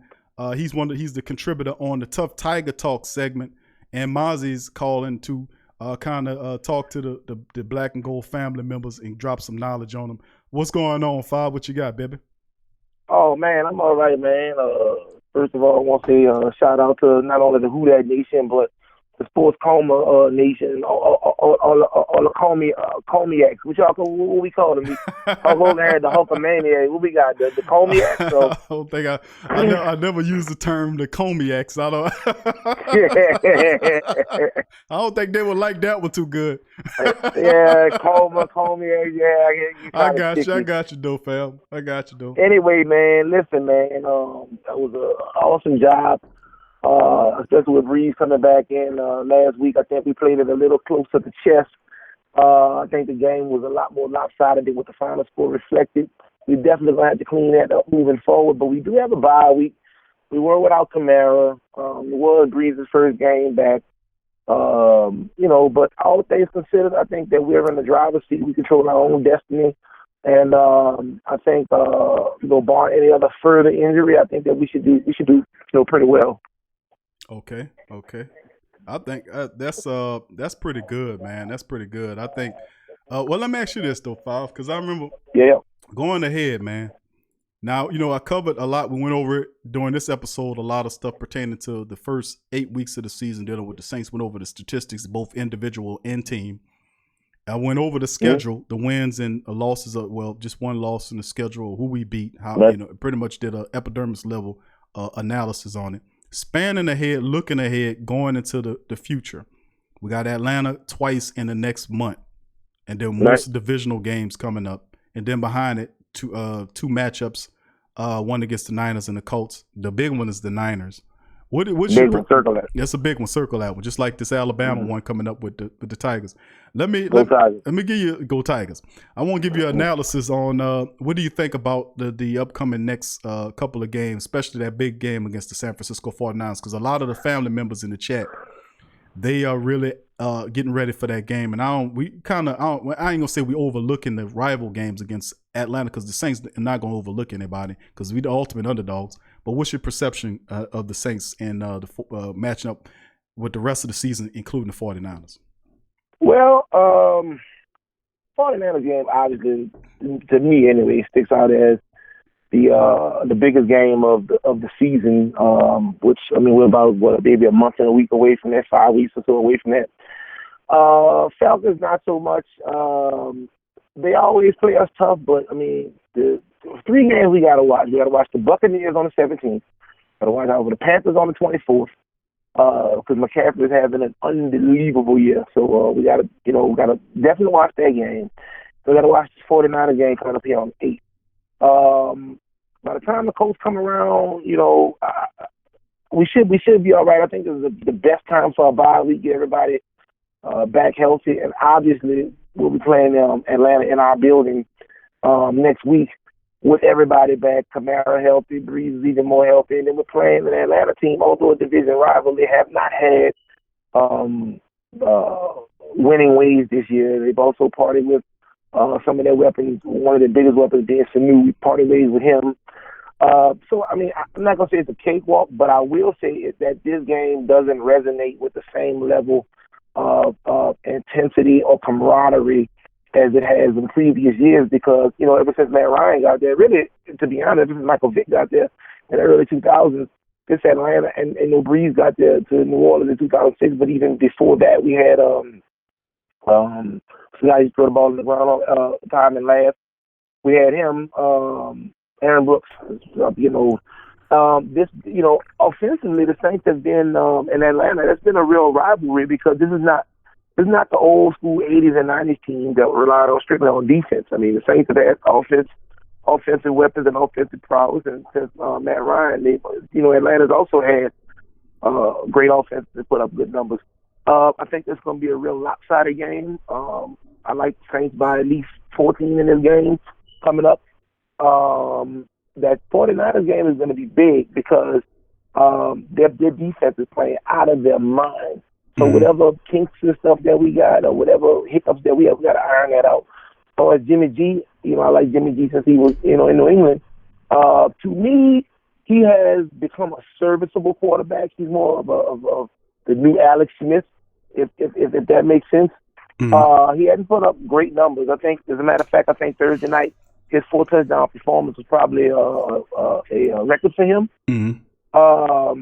And obviously, some of the more elite quarterbacks, Breeze, Brady, Big Ben. That's another day in the office, 4 touchdowns. But with that said, San Francisco is definitely playing out of their mind. They got what's the guy that came over? He had a real big game. Can't think of Kenyon Drake. Right. Right. So he should have a much bigger and better grasp of the offense by then. It's just something that we got to keep an eye on. If Jimmy G continues to progress like he did Thursday, then that could be, man, that's going to be a hell of a game. Good thing is it's in our building. Yes. So we do have that to be thankful for. But we got to go on the road to Tampa Bay on the 17th. That's not going to be easy. Remember, it's the same Tampa Bay team that hung 55 on the Rams. On the Rams, Granted, Breeze was hurt, and Bridgewater came in and it was a deer trapped in headlights. But they did beat us, and then the Bucs decisively beat them the week after. Again, and the Panthers, we got to kind of watch that. So looking at the schedule, it's not a candy cane schedule by no stretch of the imagination. But I think that we do get two really, really decent breaks with Atlanta. In between that, the kind of, like, for instance, between the Panthers and the 49ers, we are going to have that Atlanta team that's continuing to struggle. So I think that, we'll be able to pace ourselves moving forward. And I could easily see this New Orleans team ending the season, 14-2, 13-3. And hopefully being first overall in the NFC, wishful thinking. And, but more or less, I'm thinking, especially with that Rams game, it kind of wasn't our fault, whatever. It's a loss, but not really. I think San Francisco is going to lock up their first spot in the NFC. I don't have them losing more than 2 games, hopefully one of those being us. And I don't have us losing but 2 or 3 games. So it kind of depends where it is. But right now I'm thinking top of the NFC is going to be 49ers and then the Saints. But, I mean, even with that playing home field advantage for the first round of the playoffs, I think that we'll go pretty deep. And hopefully we can see who that nation and the sports culmination traveling out of Miami February 2nd for that big Super Bowl. Gonna be big, man. It's definitely it's gonna be massive, that matchup. And you're right. Now, the rival games are something that we have to pay attention to, because you're looking at teams like the Falcons is struggling. They're looking for some medicine. And you don't want to be the medicine team that most teams take to get well, like the Pelicans are. The Pelicans are pretty bad now, man. They look what they did. They were able to get that win against. They ever played a little better this last game. But you don't want to become the medicine team that people take to get better, and then all of a sudden they start playing better because they build confidence off of you. I think the Saints are not going to underestimate the teams like the Atlanta Falcons or the Buccaneers. We know these teams, and these teams do play us hard every year. Carolina's another team. Possibly Cam Newton could be back by the time you get that matchup with Carolina. He will be. Matter of fact, Cam will be back by the time the Saints get that matchup. I hope he is. Our chances of winning will be better if he's under center. Tell you that.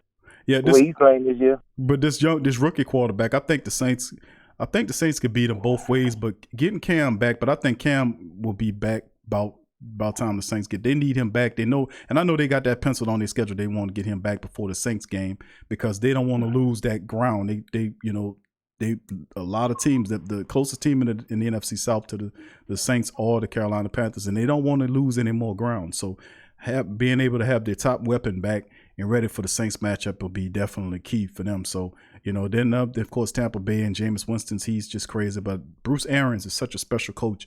I mean, we'll see where he goes with it. But like I said, he's dangerous. The whole month is Atlanta twice, and then the rest of the NFC South. So we just have to monitor it. Then we come out of that in December, the first week of December on the 8th, and face the Niners, and then followed by the Colts. So, but looking at the second half of the season, you could say, based upon the first half of the season, that the more difficult aspects of the season was the first half. And the only thing you did was go 7-1. So with the team moving ahead, I would say that the Saints, if anything, I think they can finish the season winning. I wouldn't be surprised if the Saints go undefeated, going into the rest stretch. Because guess what? The only team that could beat the Saints are the Saints. Seriously. Yeah. All the rest of these teams, you look at the Saints schedule, all these teams are flawed teams. The San Francisco 49ers, as good as they're playing, they get gashed on the run, and guess what the Saints do extremely well? Run the ball. As long as we don't get cute, I think we'll be all right. Yeah. Sean Payton has a tendency to kind of get cute. He does. Towards the end of the season, I don't know what that's all about, but I think as long as we stick to the basics, I think we'll be all right. Yeah, I agree with you on that, Five. I definitely agree with you on that. Let's keep. I'm gonna keep you on the phone here, bro, as I read some comments here from the family. Sure. All right. Let's see. Larry says, but if you think about it, the last 3 years not had a lot of shuffling players in and out of the building, so we have consistent backups. Thank you, Larry. Flirty Social Media says yes. Revolt Control or who that to you? Flirty Social Media.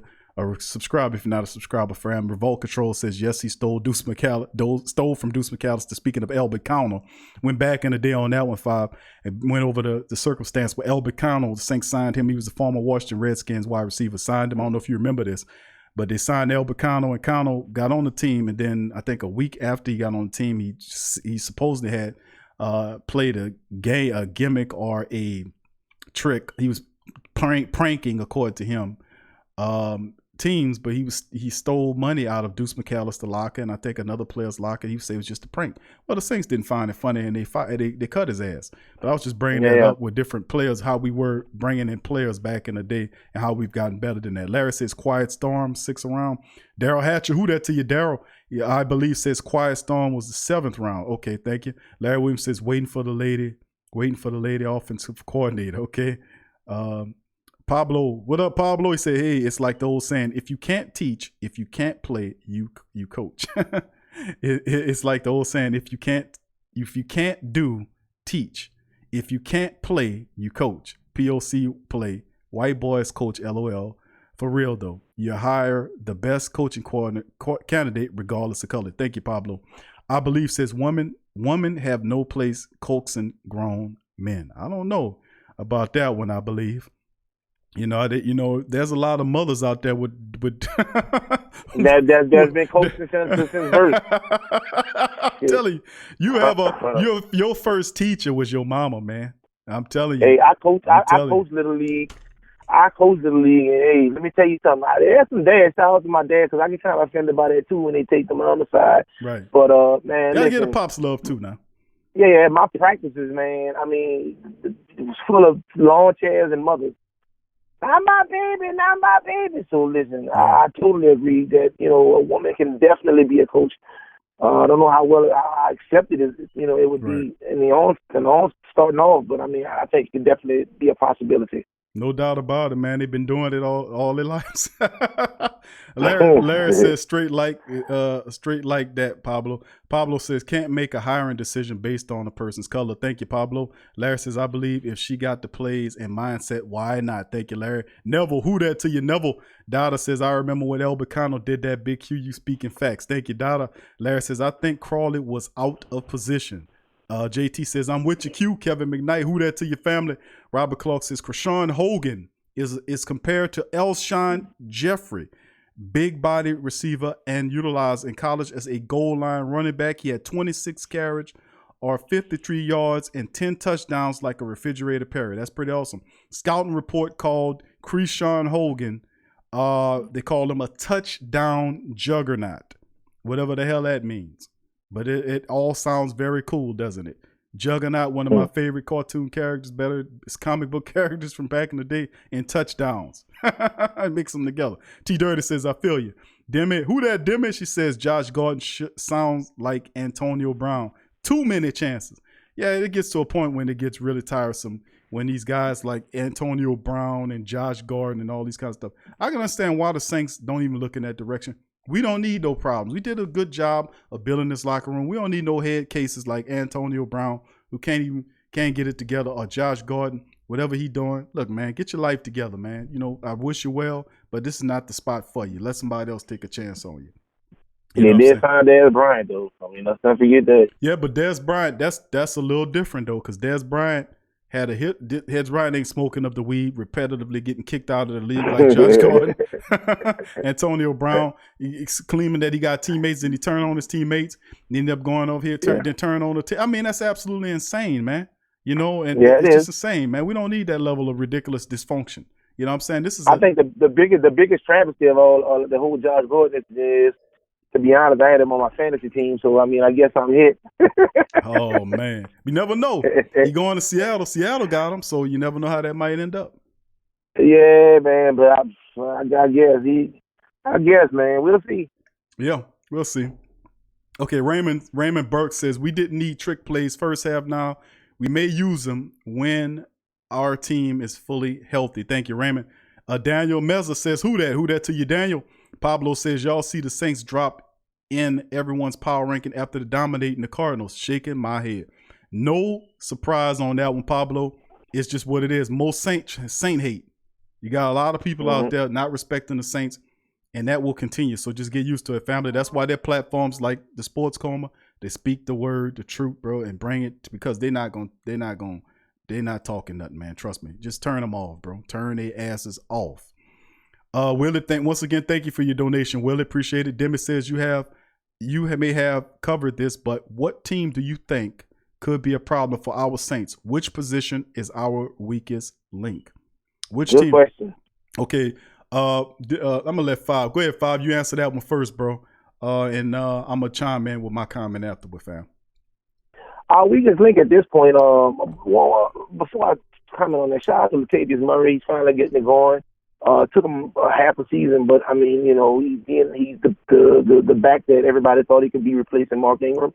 I think our weakest link at this point, if I had to point out offensively, I would dare to say we don't have a real deep threat. I think that Michael Thomas, although he has decent speed, I think he's more of a possession receiver, the new Eric Martin, if you will. I think we suffer more. I have been suffering more at tight end, and I just don't think that tight end position is panned out. Because obviously, you know, Breeze loves two things the Saints love to do. They love to throw to that tight end, especially in the red zone, and they love to run the screen pass. Mm-hmm. I do not believe that our tight end play has been what it has even last year with old man Ben. Right. I think that even with old man Ben playing last year, I think it was a lot more prolific. Now, I mean, I do understand Breeze was hurt week 2. I do understand that Bridgewater has a different play style. I get that. But the passes that we have, the targets that our tight ends have been getting, either have been drops or they haven't been for the substantial gains that we've been used to utilizing and seeing out of our tight end. So I think offensively, tight end is a position that we really these guys need to wake up and get it. And I think on the defensive side of the ball, I think the front four has been playing amazing. I think one issue that we're having, especially for third down conversions, short yardage third down conversions, I don't think that we have good enough coverage linebackers. I think our secondary is above average. I don't think it's an average or below average secondary. I think that it's slightly above average, definitely doable. But I think that from a linebacking standpoint, I don't think that we have good coverage linebackers for those tight ends, running backs, and those spies coming, those running quarterbacks. They've given us issues all season long. Right. Well, I appreciate that, Five. Demi, I think my answer would be, as far as which team do you think would be a problem for our Saints? I mean, there's several teams on there that could be a problem for the Saints. You look at the San Francisco 49ers, but, you know, you have to put them on the top of the list because of the fact that they sit ahead of you. So you fixated on that number 1 seed, and they currently have it. We don't have the top seed. They have it. So in order to get it, we have to take them down to get it. So I will focus on them. Now, other teams outside of the 49ers, like Kyle said, the Colts are a decent team too. They're a fighting team. The Colts they got a pretty decent defense. They can run the ball. Jacoby Brissett's playing okay for them. You can watch out for the Colts as well. And one of the divisional opponents always keep an eye out on is the Carolina Panthers. I know about time we get to Carolina, they'll have Cam Newton back. So we always have to watch him when we play Cam Newton. And when you kind of look at the schedule spearing down to the end of the year, you got 2 away games at the end of the season against the Tennessee Titans, one in Tennessee, and which we don't play well when we go up there. And then the other one against the Carolina Panthers in Carolina, which it could possibly end up being a loss because the Saints usually, when they have everything wrapped up, they're gonna probably start a lot of backups in there, so you might not see all of your starters, which you could possibly end up losing that game. You know, so that's happened several times during the end of the season when the Saints were in position. They rested a lot of people. Remember that happened last year. Matter of fact, when Teddy Bridgewater got in there against the Carolina Panthers and didn't do a good job for him either. So, you know, but anyway, we'll see how that goes. But looking at the weakest position for the team, Ted Ginn Jr., I still think he's the best second wide receiver the Saints have. Okay, Taysom Hill. Some people say, well, Q, what about Taysom? Taysom is a utility man. Even though Taysom as good as he is, I can't put Taysom Hill from a common sense standpoint. I can't put Taysom Hill, who just started playing wide receiver over the past couple of years, ahead of Ted Ginn Jr., a guy who's been doing it for over 10 years and been productive with it over 10 years. I think Ted Ginn not getting his fair shake in this. So let me just say that. I don't think Ted Ginn's getting his fair shake. Ted Ginn's out there busting his ass. He out there blocking. He blocks very well too. And Ted Ginn, he just not getting the ball thrown in his direction. So we just have to understand that and remember that, family, that Ted Ginn Jr., A lot of times, a lot of the moves were made to get an AJ Green because Sean Payton still has respect and thinks that Ted Ginn Jr. can still get it done from a second. He's still a fast receiver that can take the top off of defense. You got to get him the ball, though. And the Saints have not been throwing to Ted Ginn Jr. So let's just give Ted Ginn Jr. some respect here. You know, he's not getting the passes his way like Mike Thomas is getting his way when Teddy Bridgewater was throwing to him, or he was overthrowing the rest of the wide receivers. You know. So I'm saying at the end of the day, let's just keep that in mind about the fact that the Saints are not getting the ball to Ted Ginn Jr. And I think that will change when Drew Brees, you know, gets back in there to the regular stuff. I think he'll find Ted Ginn once again with the deep balls. He'll find open wide receivers. So let's just remember that Ted Ginn, a lot of times we think about it, say, well, Mike Thomas, but Ted Ginn does a lot of good stuff too. Even though he doesn't have the statistics, that's not always his fault. The same comment or statement I made about Latavius Murray, when I kept having to tell people, look, they want Ingram back. Latavius Murray was a bum. He was washed up, all this kind of stuff, or he ain't that good. I said, listen, he can't force his way on the field, and he can't force Sean Payton to give him snaps. He couldn't do it. Even the last dude that tried to force Sean Payton to give him snaps, the play in the game didn't end up well for the say he ended up getting up out of here. That was Adrian Peterson. Adrian Peterson used to mean mug Sean Payton. Sean Payton said, you know what, let's get this guy the hell up out of here. And that's what they did. So that's what I'm saying today. Sean Payton's going to play who he wants to play. And sometimes he doesn't, you know, he give it. But even when he's playing Ted starts, but the ball is not going in his direction. That's not always on Ted. If Ted's available, it's up to the quarterback to find him. And remember who's been the quarterback prior to Drew getting in there. It was Teddy. And Teddy wasn't going through all this progression. So let's just remember that Ted could be a possibility of the reason why the Saints ain't going other direction to find another wide receiver. Maybe we should utilize the weapons we have, because we have not been better utilizing the skill sets of the players we currently have on the team. We really haven't, if you think about it. That's just another thought I'm adding to it, family. So just keep that in mind. But as far as the weakest position, I don't know if to say weakest position. Five mentioned the tight end position, but truth be told, we only really have one tight end, and Josh Hill is busting ass blocking. He played well when Jared Cook is out of there. Jared Cook needs to wake the hell up. If Jared Cook start doing what he's supposed to do, then I don't have a problem with that. So I don't know if we have an area of weakness on this team. The defensive line is strong. The linebackers are playing well. The secondary is awesome.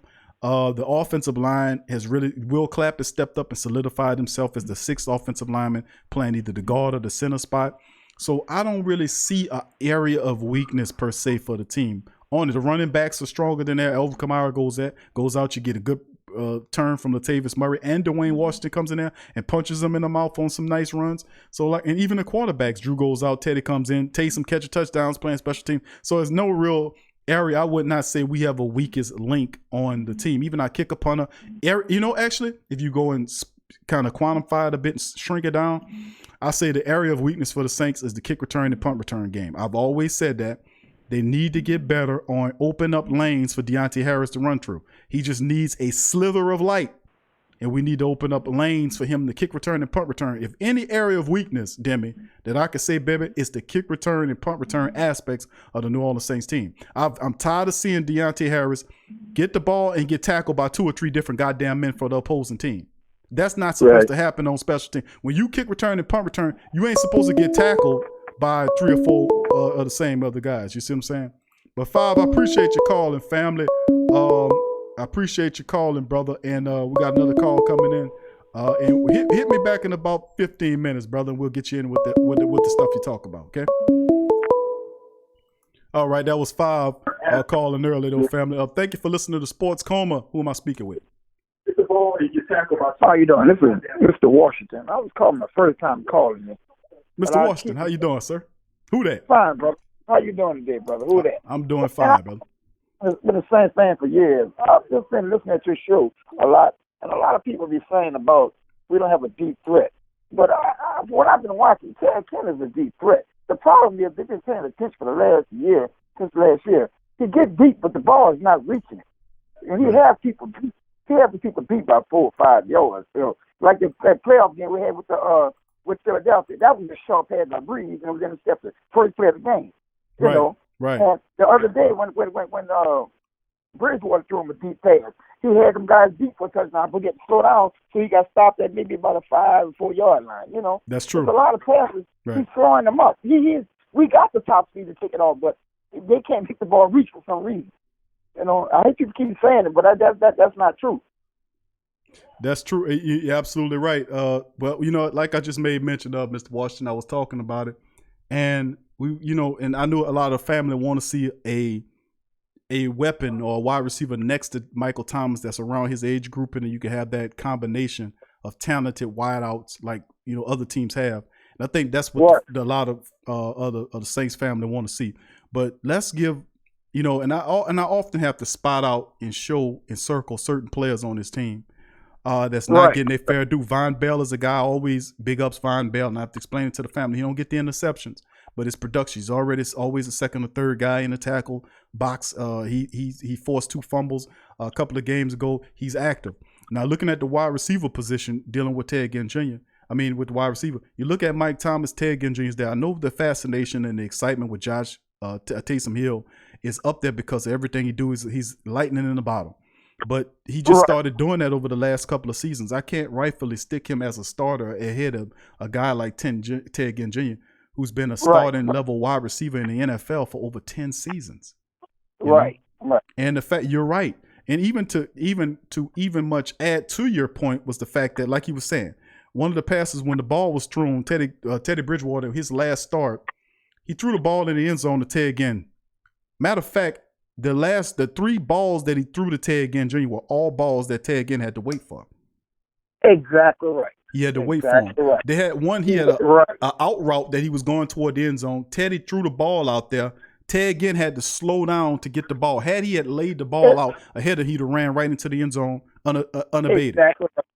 Exactly right. So that's what I'm saying about Ted Ginn. Even the touchdown that you were speaking about, when Ted Ginn was waiting for the ball, he had to wait for the ball to make the touchdown. And when he tried to catch it, the guy caught up and he stopped to catch it. The guy ran into him, hit him, he bobbled it, then dropped the touchdown. Had that ball been laid out ahead of him, that would have been a touchdown. Exactly right. So that's all. I hear that so much. I just want to make sure that people understand it's not Ted Ginn now. We got the top. We can take the top, but we just can't get the ball to reach there. Right. As on the season, Ted Ginn's 20 catches for 296 yards. He averaging 15 yards a catch, family. Let's get that understood. 1 touchdown on the season. But that's the best on the team right now. 20 catches. Ted Ginn has 20 catches right now. Now, that's good for 4th on the team in terms of who got more. Of course, Mike Thomas has 73. Elvin Kamara has 33. Latavius Murray has 23. And then Ted has 20. Ted has 20 catches for 296 yards. And he averaging almost 15 yards every time he catches the ball. So you got to get the ball to him. That's a good point, Mr. Washington.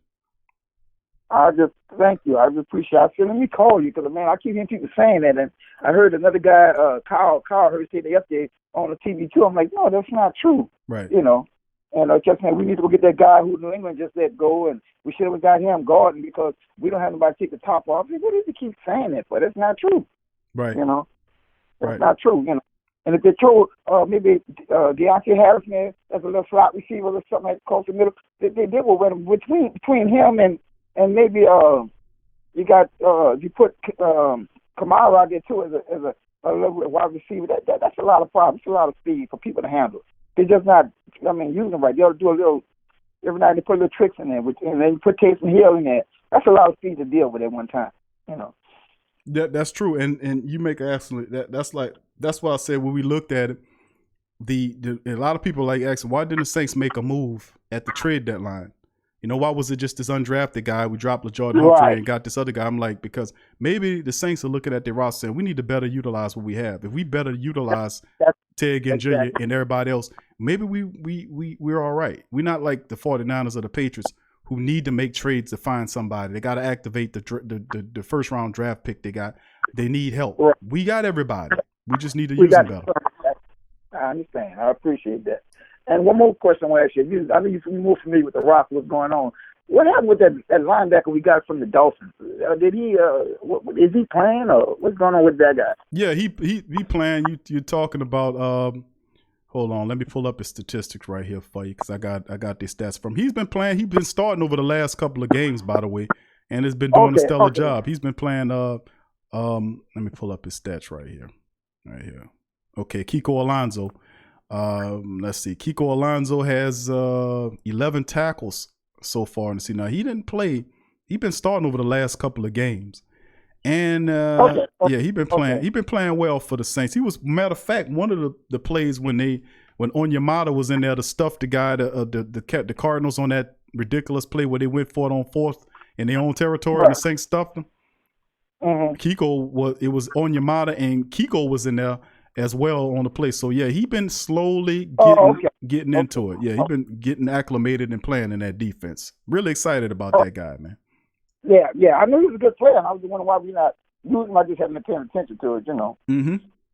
But thank you, man. I appreciate that. You speaking to me about that and clearing up some of this stuff for me, because I don't know, some things people just don't say, and everybody be saying it, but nobody says about the short passes to Ted Kennedy. I've been seeing that for a while now, but people keep saying we don't know how to take the top off. I'm like, wait, that's two different things, you know? Right. Yeah, no doubt. I mean, the Saints, that's the thing that we suffer with, well, stretches with Teddy Bridgewater. His erraticness, he was very erratic, and at times he would miss. And when he missed, boy, would he miss badly. You know, and he would either overthrow you or underthrow you. But every time it just appeared, every time he went to Ted Ginn Jr., he was underthrowing him. And I was like, why is that? Why is he underthrowing him so much? Exactly right. And I don't know if he don't have the arm strength or what. I don't know. I don't know. I would say that he has an arm. A lot of people like to say Drew Brees don't have an arm and all that kind of madness. And I said to him, you know, Drew Brees hears that type of stuff, and you know what he does? He goes out in the off season. He don't just be one of those guys that just sit on his pocketbook doing this. He actually works on imperfections in this game. That's why that makes him a Hall of Famer. He understands. He worked on. It was. I remember interviews, and he was talking about working on his arm strength to throw the ball. And people saying he can't throw it 40 yards. I was like, really?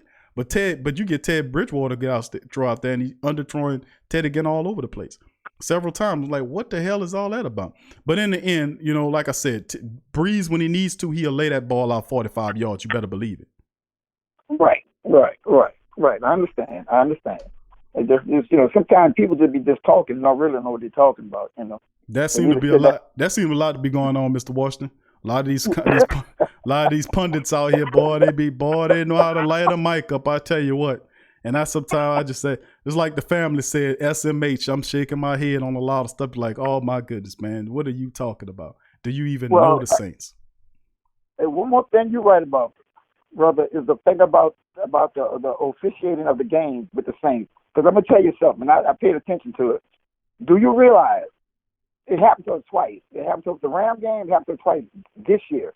When we picked up a fumble, and we was running it when we get the ball, we running it for a touchdown, they blow it dead. You are not supposed to blow it dead. You're supposed to let them continue to a touchdown, then you review it and take the points off the board or not, once you review it.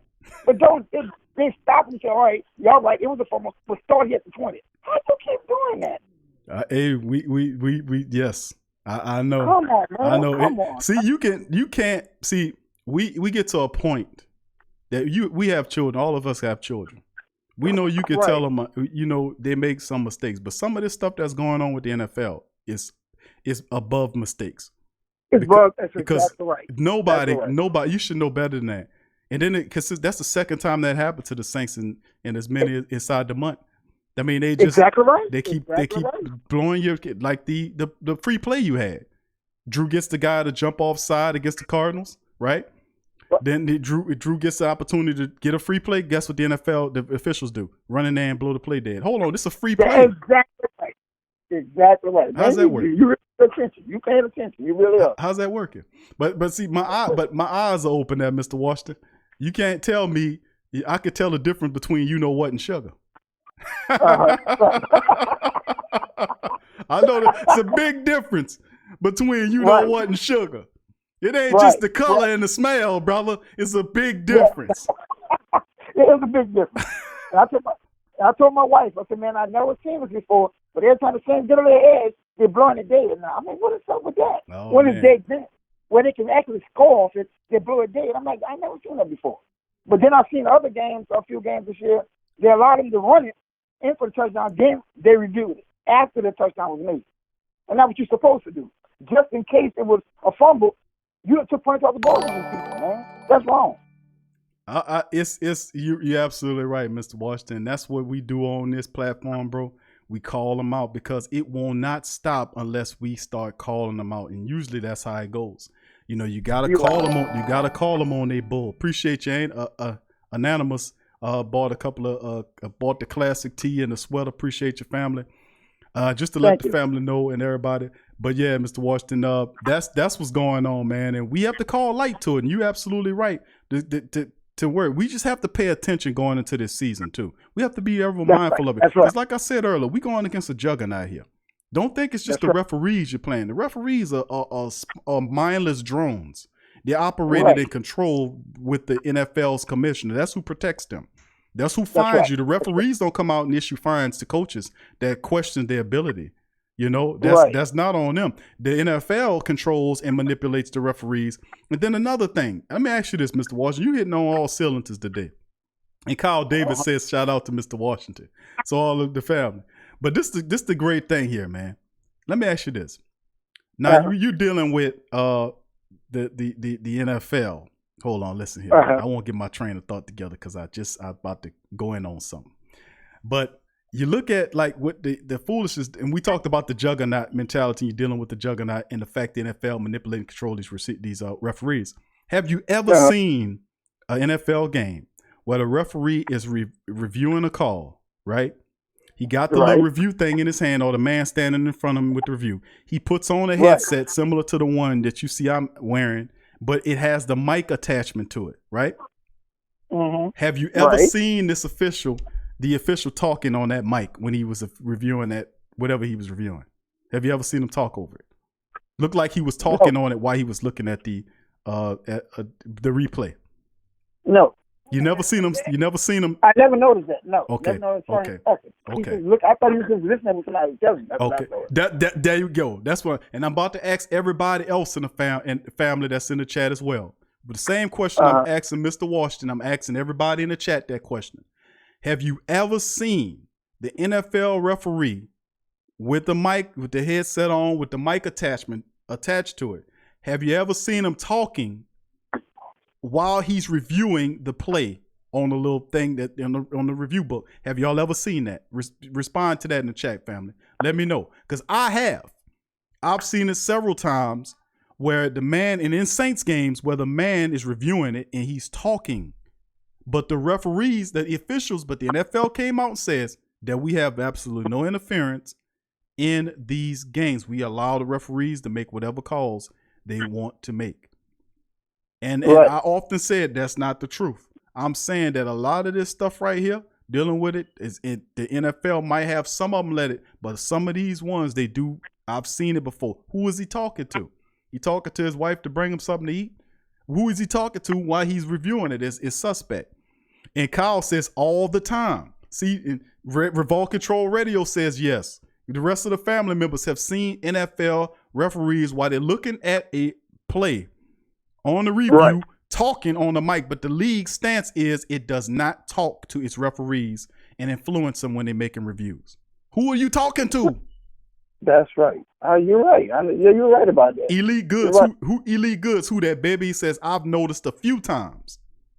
You see, the family members are paying attention to this because they know. Paul says, yeah, Q, they be telling the zebra how to call the play, and that's crooked. JT says we don't. Okay, he says we don't underestimate anybody. But any questions in there? That's what I'm saying, family, about the referees. But that's what I'm saying, Mr. Washington. That's all I'm saying. The family bringing up some of the points. That is, anytime we looking at, we just got to be mindful of what we dealing with. That's true. You're right. All right. Well, thank you for talking to me today, man. I appreciate that. Appreciate you, Mr. Washington. Thanks for your insight there, brother. And who that to you? No problem. Same to you, brother. Peace. Y'all be in love to who that family. Thank you, my brother. Peace out. That's Mr. Washington. Thank you, Mr. Washington. Great call, man. Great insight. Mr. Washington say, I got to step up for Ted Ginn and let the family know that Ted Ginn Jr. is not getting a fair shake in the Saints offense. We trying to push Teddy Ginn Jr. out. Maybe we should try throwing to him a little bit more and more accurately, laying the ball ahead of him as opposed to behind him so he can use his speed as an athlete because he stays getting open. The truth of the matter is that Ted Ginn stays getting open. But over the span of time when Teddy was operating, we just didn't throw it in his direction, or we would overthrow him, or we would underthrow him. But Drew Brees will not represent such problems. I promise you that, family. So we'll just keep an eye on it. But moving ahead, let me get back into the chat. I believe said that's not true. Mike fought for Cus D'Amato. Mike fell off when he went to Don King. Cus D'Amato discovered Mike Tyson, taught him how to fight. Cus D'Amato was a legendary trainer. And he took Mike, brought him into his house, took Mike Tyson and gave him the principles to be a man. He learned how to be, because, Mike came from hard background, man. Mike came up hard. Cus D'Amato gave him the family aspect of it, taught him how to fight, taught him how to be a man. When Cus D'Amato died, got too sick to coach, because really, Cus he retired. And then when he seen Mike Tyson, it reawoke in him, because a lot of people said that he didn't like, and this is coming from people that work with him, were saying Cus had retired and left and was just merely a spectator. But when he seen Tyson, it reawoken him up again, and he taught Mike Tyson how to fight, how to defense, how to do that bulldog thing and all this kind of stuff. That was Cus D'Amato, that's true. But Don King was the one that came up with the strategy, because when Cus had him, Tyson wasn't a well-known fighter. He was just Mike Tyson. He wasn't a well-known fighter when he had him. Don King was the one that was responsible for blowing him up. Don King was the one that came up with the strategy to put a bunch of bums together for him to fight, to build his record. And that's not nothing new. That's not a disrespect to Cus D'Amato. Cus D'Amato did what he did, taught him the game, taught him the right way, and Cus D'Amato died. He passed away. But when Don King was able to, I guess you say, I ain't gonna say manipulate, but he got Mike Tyson to come to him. That's when, because Don King was he was a showbiz man. He knew how to build it all up, and his mentality was we need to make him into a knockout artist. Even though Mike Tyson's ability, he was a knockout artist, Don King just took that and just put it in the spotlight, is what I'm saying. And then he created this whole thing. That's when Don King would arrange these fighters, because most of these fighters that he was fighting was Don King fighters on Don King's stable. Most of these bum fighters from the Bum of the Month Club. That's not something I made. You can go research the Bum of the Month Club for yourself. But I appreciate the comment, though, I believe. Look it up. Will Musgrave, who that? He said after Cus D'Amato died. Yeah, he did. That's what I'm saying. Mike Tyson, when Cus D'Amato died, Mike Tyson left Cus D'Amato's camp and followed. And this boxing stuff we cover on Ring Kings Boxing. So if you're a boxing fan, I believe, and if it sounds like you need to subscribe to the Ring Kings Boxing channel. We talk about boxing all the time there, and we'll cover that too. But after Cus D'Amato died, Don King got a hold of Mike Tyson. Mike Tyson agreed to work with him, and that's when Mike Tyson became this dude that blew. He took Don King took Mike Tyson's name and put it in the spotlights because he had that pull. Remember, King was way back in the days. He did fights like the Thriller in Manila. He was the one he was the showbiz man. He brought the spotlights. When he seen Mike Tyson, he seen another payday. And he took Mike Tyson, blew him up. Later on, he found out he stole millions of dollars from him and all kind of stuff. Matter of fact, Mike Tyson did a stand-up where he was on the steps of a courthouse, and he seen Don King punched him and started kicking him and stomping on him on the courthouse. Man, there's all kind of stuff going on. You talking boxing, dude. You talking to the right man. But subscribe to the Ring Kings Boxing World. I believe we'll talk about it all the time on that, baby. Will says, hit the like button, family. Yeah, feel free, family. Hit that damn like button if you please. We are 2 hours and 30 minutes into our live stream. Please hit the like button. We got about 33 likes. We got about 50 plus people in the chat. Please feel free at this time to hit the like button to help out the platform. Thank you very much. Kyle says, don't play on my top. Ramsey, what up, Ramsey? He says 15-1. Who that? Niners will get blown out. Thank you, Ramsey. Okula McGee, who that to your family? Say, what up, baby? Who that? Marty says, who that? Kyle says, don't sleep on the Colts. I won't, Kyle. I got you, baby. Dominic, who that to you? Dominic says, who that? We that. That's right, baby. DLP said, what's going on with Emmanuel Butler? He chilling on the practice squad, bro. No movement. Really crazy. But that's another thing. You bring in this guy, Krishawn Hogan. You move LaJordan Humphries to the practice squad. Don't even touch Emmanuel Butler. Emmanuel Butler just been chilling on the practice squad. Just chilling. you know, and now you got this other kid that's undrafted in there. It's weird how it works, isn't it, family? But that's what Emmanuel Butler is, chilling on the practice squad, no movement. Elite Goods, what up, baby? Kendrick Lee, who that to you, Kendrick? Subscribe if you're not a subscriber, family. Thank you for joining us. Kyle says, Elite Goods says, bless up. Kyle Davis says, could have got Gordon, but we didn't go with the move. Dez has to be right around the corner. No doubt about it, family. I agree with you. We covered it in the show earlier. No doubt about it. The space is open for him. Ken Crawley being released. The slot's open, right? The money was already freed up with Larry Warford for the $2 million, whatever it is that he wants. Guess what? That's free. So you got a spot and the money. Only thing you need is Dez. Trust me, they setting it up. He coming real soon. Just be patient on it, family. We're going to get him. Let's see. Chad says, is Nick Easton getting minutes? Seems like I remember him having a big contract. He has a 4-year contract, I believe, but the first year of the contract is a team option. That was really smart by Mickey Mouse Loomis. That first year was a team option. If they don't like him, they can void the contract. So that was a real smart move by Mickey Loomis. Looked like that's where it's going to be headed at. But Will Clapp has beaten him out. Will Clapp started at center. When Eric McCoy got hurt, Will went in there. If you got guard play that need help, they bring Will Clapp in there. You know, of course, nobody playing tackle if Taron Armstead goes out. You know who they ship over to? Andrews Pete, everybody's least favorite offensive lineman on the team. Everybody don't like Andrews Pete. They get rid of him. And the only thing Andrews Pete do is produce for you. I don't understand. It's the same disrespect a guy like Von Bell get. Ted Ginn Jr. is on that list of players that don't get that respect. Ted's like, man, why everybody talking about get another 2-wide receiver? I'm the number 2 wide receiver. What's wrong with me? Ted Ginn yelling to the top of his lungs, mad as hell, saying, man, why does everybody keep talking about, man, you need another 2-wide receiver? I'm here, I'm Ted Ginn Jr.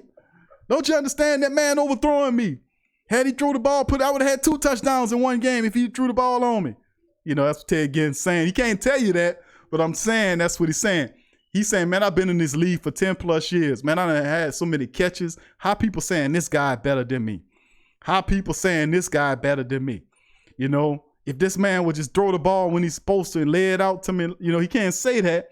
You know, I can see like Austin Carr. When Austin Carr was out there, the dude kept overthrowing him. Austin got up like, man, come on, man. I could tell. And the body language.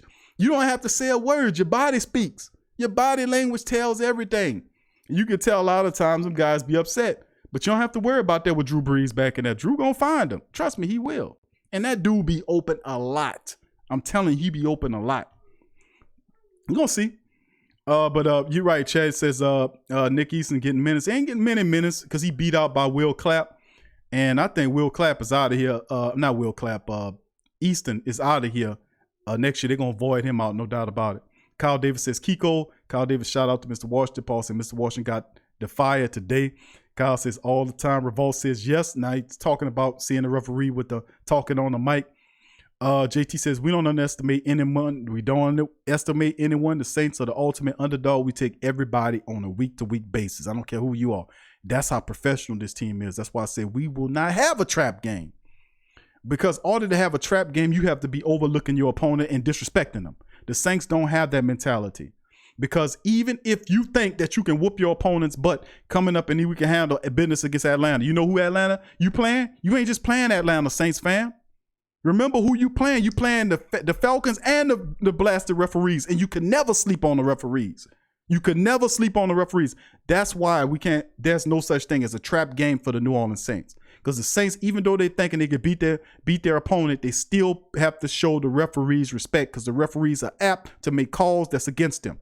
Every game, the referees are taking points off the boards from the Saints, damn near every game. So we don't underestimate and will not underestimate every team because it's two people we play every week. You know, people don't talk like that, but I keep telling you the same thing over and over again, that the Saints have to play the referees as well as the Falcons. The Saints have to play the referees as well as the Panthers. The Saints have to play the referees as well as the Buccaneers. The Saints have to play the referees as long as the 49ers. The Saints have to play whoever along with the referees. It's the same deal every week. That's why it's no such thing as a trap game, because even if you feel you could overestimate an opponent, you never underestimate what the referees could do. You follow me, fam? Who that? Let's keep it moving. Demi says, yes, but I have never seen the referee use the mic. Thank you, Demi. JT said, any given Sunday, Dada said, I see the Zebras all the time talking on it. See, family? You see the family seeing it. They talking on it. And the referees, the NFL stance is they don't talk to the referees when they officially making, when they making those decisions. They don't influence them. They just watch. They don't communicate with them. But you see him talking on there. Who is he talking to? Other members of his staff? Did y'all see this, that? Ain't no reason for him to be talking to other members of his staff. You got the video in front of you. You can see for yourself. So who are you talking to? What I'm saying is it's a bunch of bull going on. That's what I'm saying. That's what I'm saying. You know what I'm saying? Who that? What's going on, family? Thank you for calling Sports Coma. Who am I speaking with? Yep. Mazi. The Swami Mazi. Mazi the Swami. Okay, Mazi's back in the building, fam. Like I said, man, Mazi is a contributor, man, on the Tough Tiger Talk segment. The Tough Tiger Talk show. You bring a lot of great analysis to the Tigers. He's also a Saints fan as well. He's a Saints fan. Been following the Saints for over 30 years. And having Mazi wants to chime in on the Saints commentary as well. So, man, I tell you, we got a lot of diverse opinions in the building. I absolutely love it. A lot of great thought being brought here. Even have some boxing talking a little bit in here, Mazi. A lot of boxing talk. We're talking little Mike Tyson in here. I said, hold on, Will. I ain't gonna get too deep in there, but you're gonna have to meet me on my platform, on the boxing platform, the Ring Kings Boxing. If y'all like boxing like that, we have them type of discussions all the time. But anyway, Mazi, we was talking about Ted Ginn underestimation. Mr. Washington get called right behind you, and he was making mention of the fact, the disrespect that was happening to Ted Ginn Jr., and the fact that the Saints, everybody want a number 2 wide receiver, and the fact that we're overlooking Ted Ginn's potential, well, not his potential, but the fact that he is there and he's healthy. Why are we not utilizing him a little bit better? Now, you seen Ted Ginn gets open. He smoked a couple of them wide receivers against in the Arizona game where he was wide open. Against Tampa Bay, he got open too. And he was woefully underthrown. Then there's the perception about him being too old. I think Ted Ginn gives you good value for the money that you're getting. He still takes the top off of defense, but you got to be able to lay him out. And Bridgewater was severely underthrowing him at times where he had to wait for the ball. Had he had laid him out, it was at least 3 plays that I'm coming off a recollection that he had 3 touchdowns on. Had Teddy B just laid him out a little further and guided him like Drew Brees guides his guys. He don't throw to he throws to the spot you're supposed to be in. That's Drew Brees. Teddy B was throwing to you. So, I mean, what do you think about that? Well, our offense is based on timing. So you're not going to get this prolific guy, Randy Moss type character, creative player that's just going to run deep, and you're going to have a Dante Culpepper or this big cannon of an arm, this Jamarcus Russell. We're not built like that. Our offense is built for 5 to 15, maybe 20 yards tops per play. Now, we're going to chunk it. We're going to chunk yards. It's 15, 16, 17 yards. A chunk is cool, I mean, on any level, high school, college, whatever. But the ideology of having this guy that's running a 4.3, 4.4, 4.2 40 that's just going to just straight smoke his defender, and you got a guy that's going to be able to buy enough time and run around like a chicken with his head cut off. Ted Ginn Jr. works well with Russell Wilson. Ted Ginn Jr. works well with Dak Prescott. Ted Ginn Jr. works well with maybe Winston. But when it comes to Drew Brees is Sean Payton have a timing system. So you're not going to get these guys that take 3-4 seconds to get to a spot, and then you have the arm that's going to be able to feed it 75, 80 yards down the field. So we don't really need that. This really fast jet stream guy is going to get down the field because Drew Brees has never had a cannon arm. Drew Brees for his accuracy and for his ability to read defenses and the level of intellect he has for the game of football. We didn't get Brees because he was Dante Culpepper. We could have got that to Dante Culpepper for Dante Culpepper. We could have got Dak Prescott for Dak Prescott. Drew Brees is a different type of entity. And I think anybody would much rather have an accurate, high IQ quarterback than somebody that just got a big, gigantic arm and can heave it down the field. I think that maybe Tegan needs to go to, maybe hook up with Kyler Murray or somebody, one of the other new age quarterbacks that can run around like they're crazy and heave it down the field. And then, that works for that system, but this is not that system.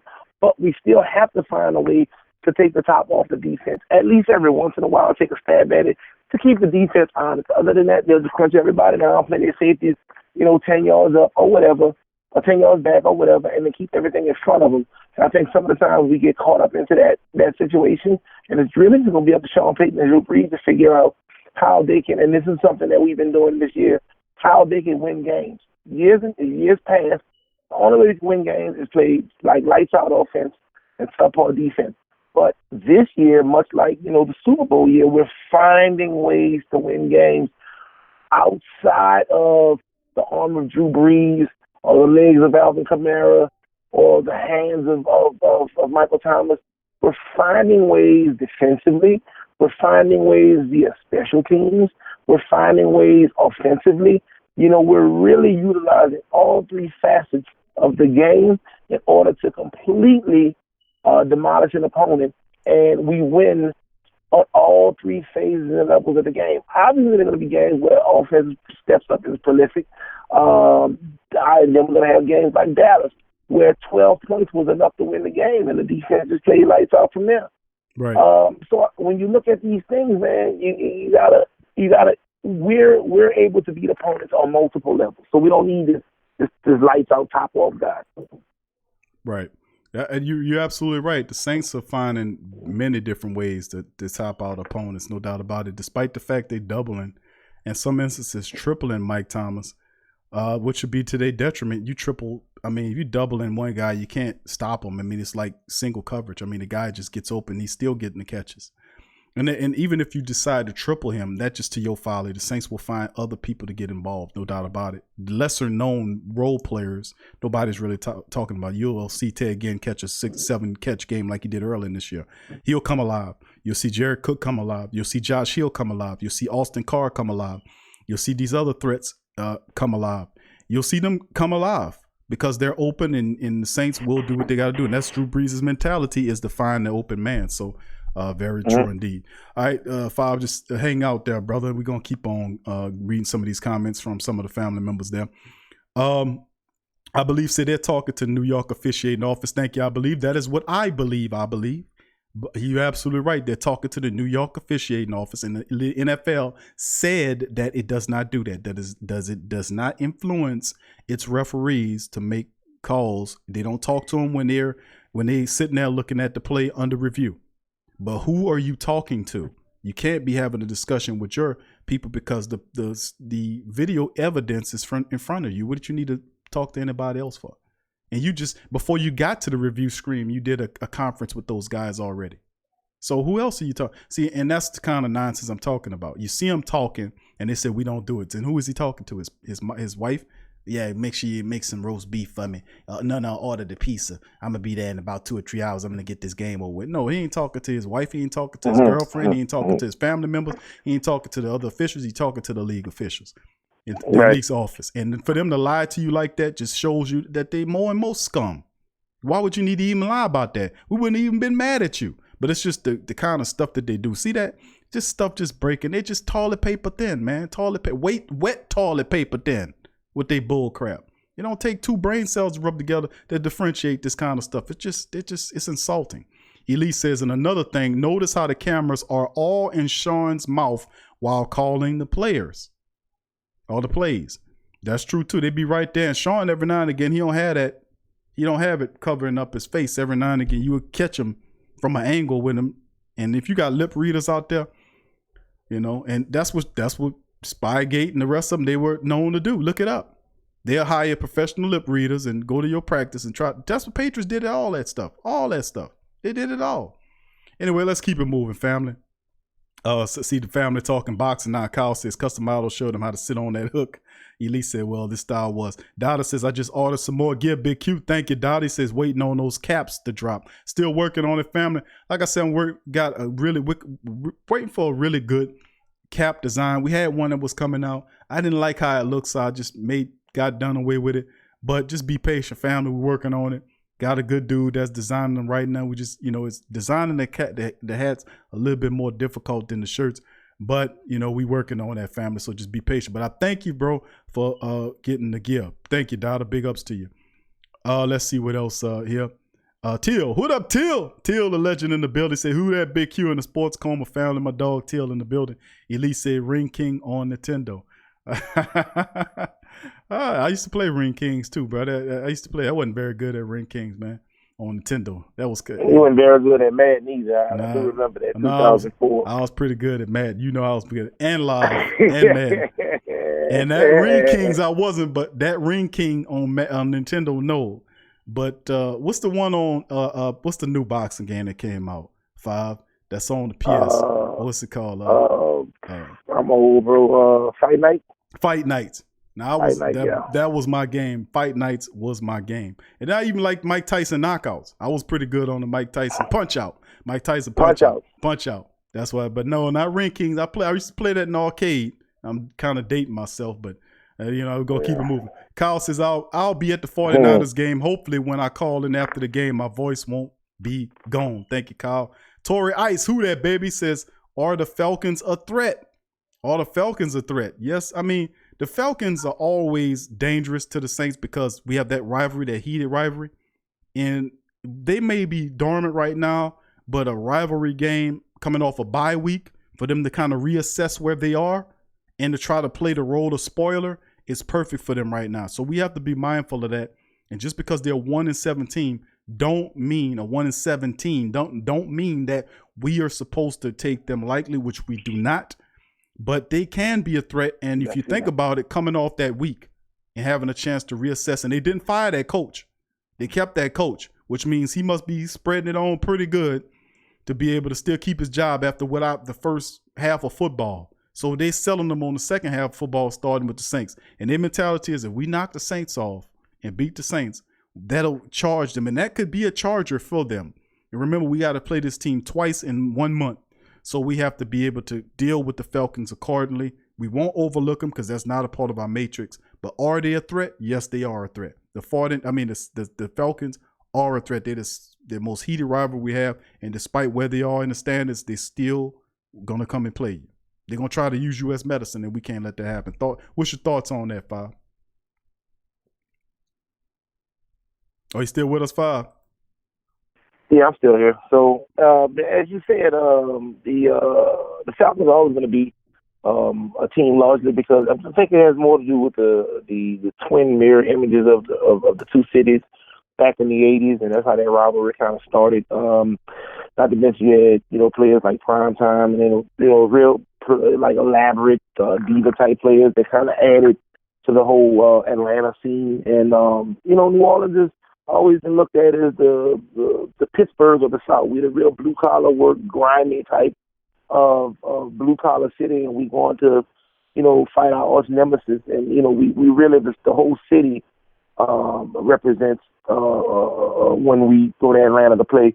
So I think that the Atlanta Saints rivalry is huge. I think that it is dying off. I think that the Saints have made a better feud and rivalry with non-divisional opponents, especially Dallas. For whatever reason, those games, the Saints and Dallas, those games are getting bigger and bigger and bigger each time they play.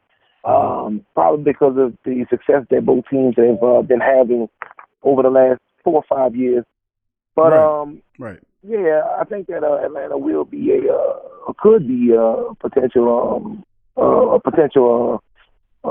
upset if we don't watch it and we don't stay focused. Yeah, Atlanta's definitely that.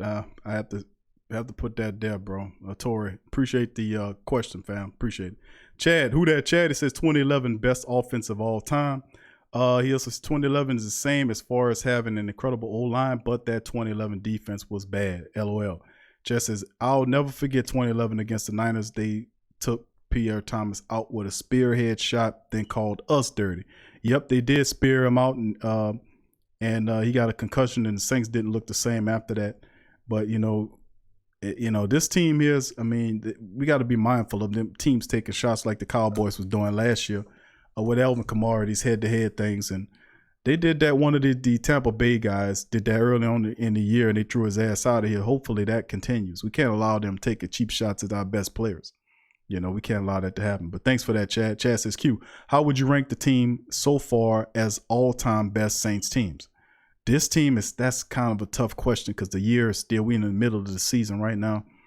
And I think, Chad, I probably would have to answer that question at the end of the season to rank them. Because you had a lot of great Saints teams, but currently, as it stands right now, to the mentality and the integrity and the intestinal fortitude, this team ranks really high. Like I would have to put them inside the top 5, and that's maybe a more accurate analysis would be toward the end of the season. After the season is completed, it'd be easier to access where they would be as compared to the rest of these teams. But right now, I would have to put them up in the top 5 because of everything that they played through over the last 2 years have formed this team into what it is now. And like I've said, and I'll keep saying, a lot of people don't say it, but I'll say it, is the fact that the Saints are playing not only their opponent, but the referee as well.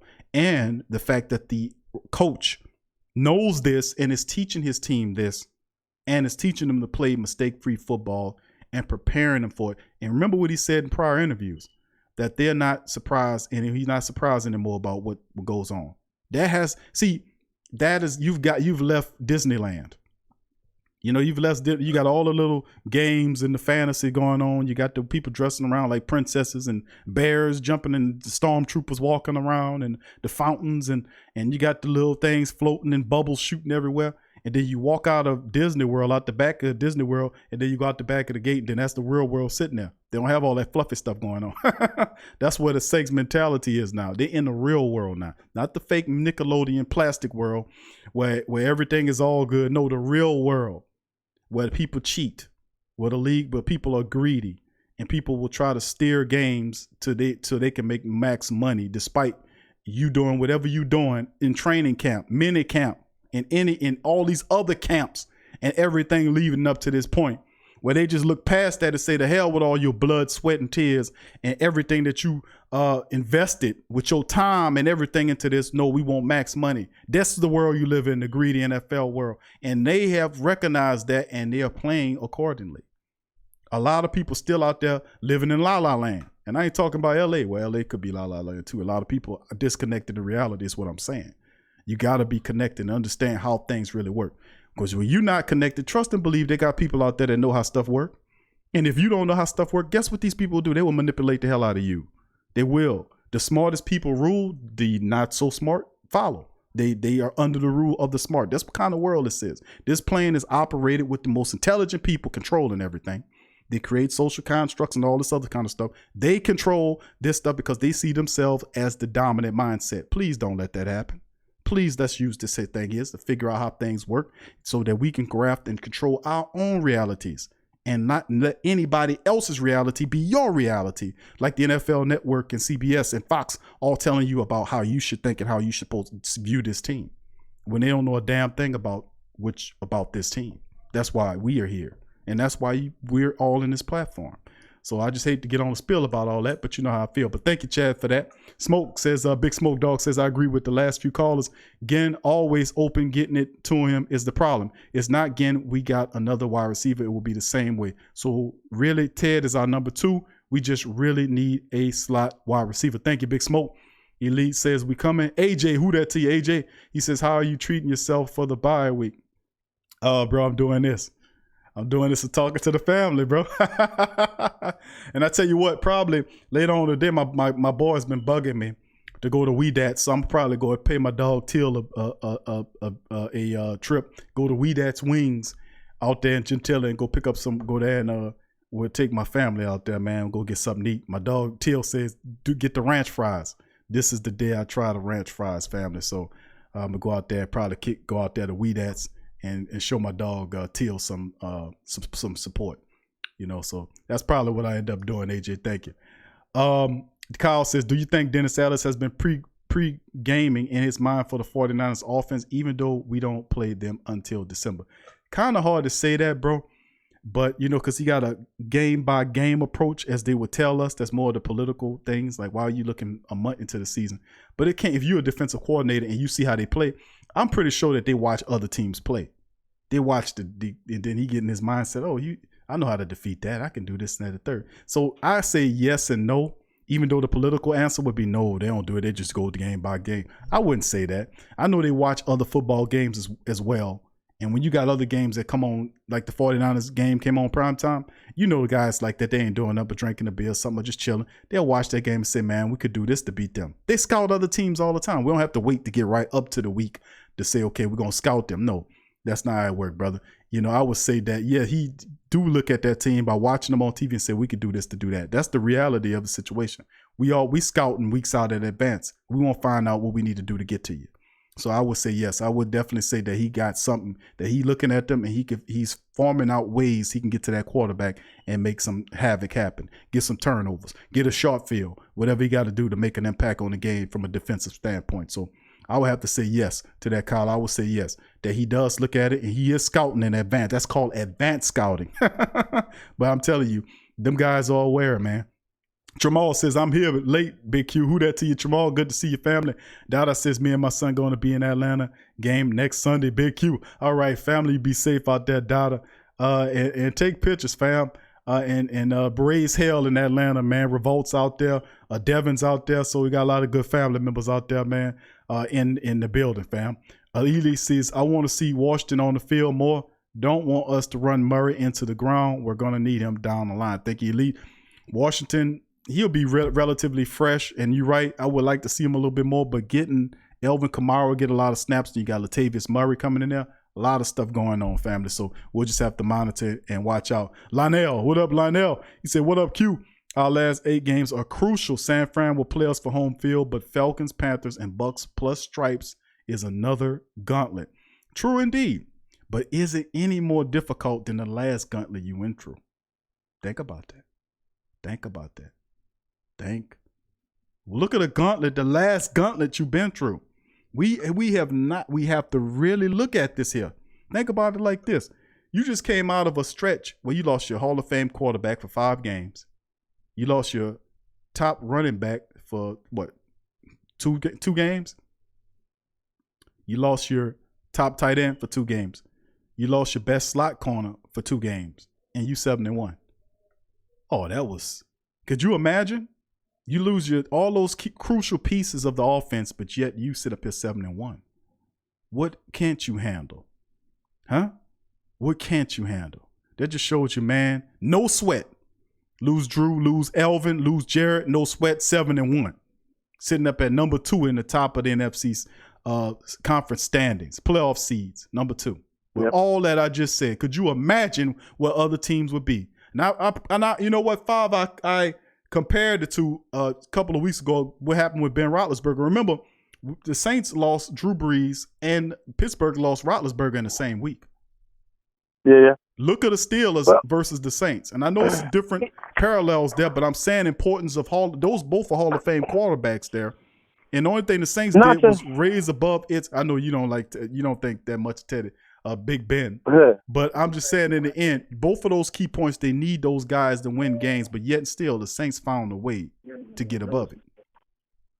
Well, not to take any credit away from the playmaking ability of Drew Brees, Michael Thomas, Alvin Kamara, and those guys, but that just goes to show you just exactly how Belichickish that Sean Payton, is. And he's got to be included in the conversation with those guys because, I mean, he's taken a system that he implemented 13 years ago, and he's become the most winning coach in franchise history. But I think that he's cemented and laminated his name, etched in stone amongst the Bill Belichick's and the Bill Parcells and the Jimmy Johnson. I think that arguably you cannot deny his prowess as a coach, and he's seen so much and he's been through so much that a player or two being out, he's already game planned and prepared for that. He has an awesome system.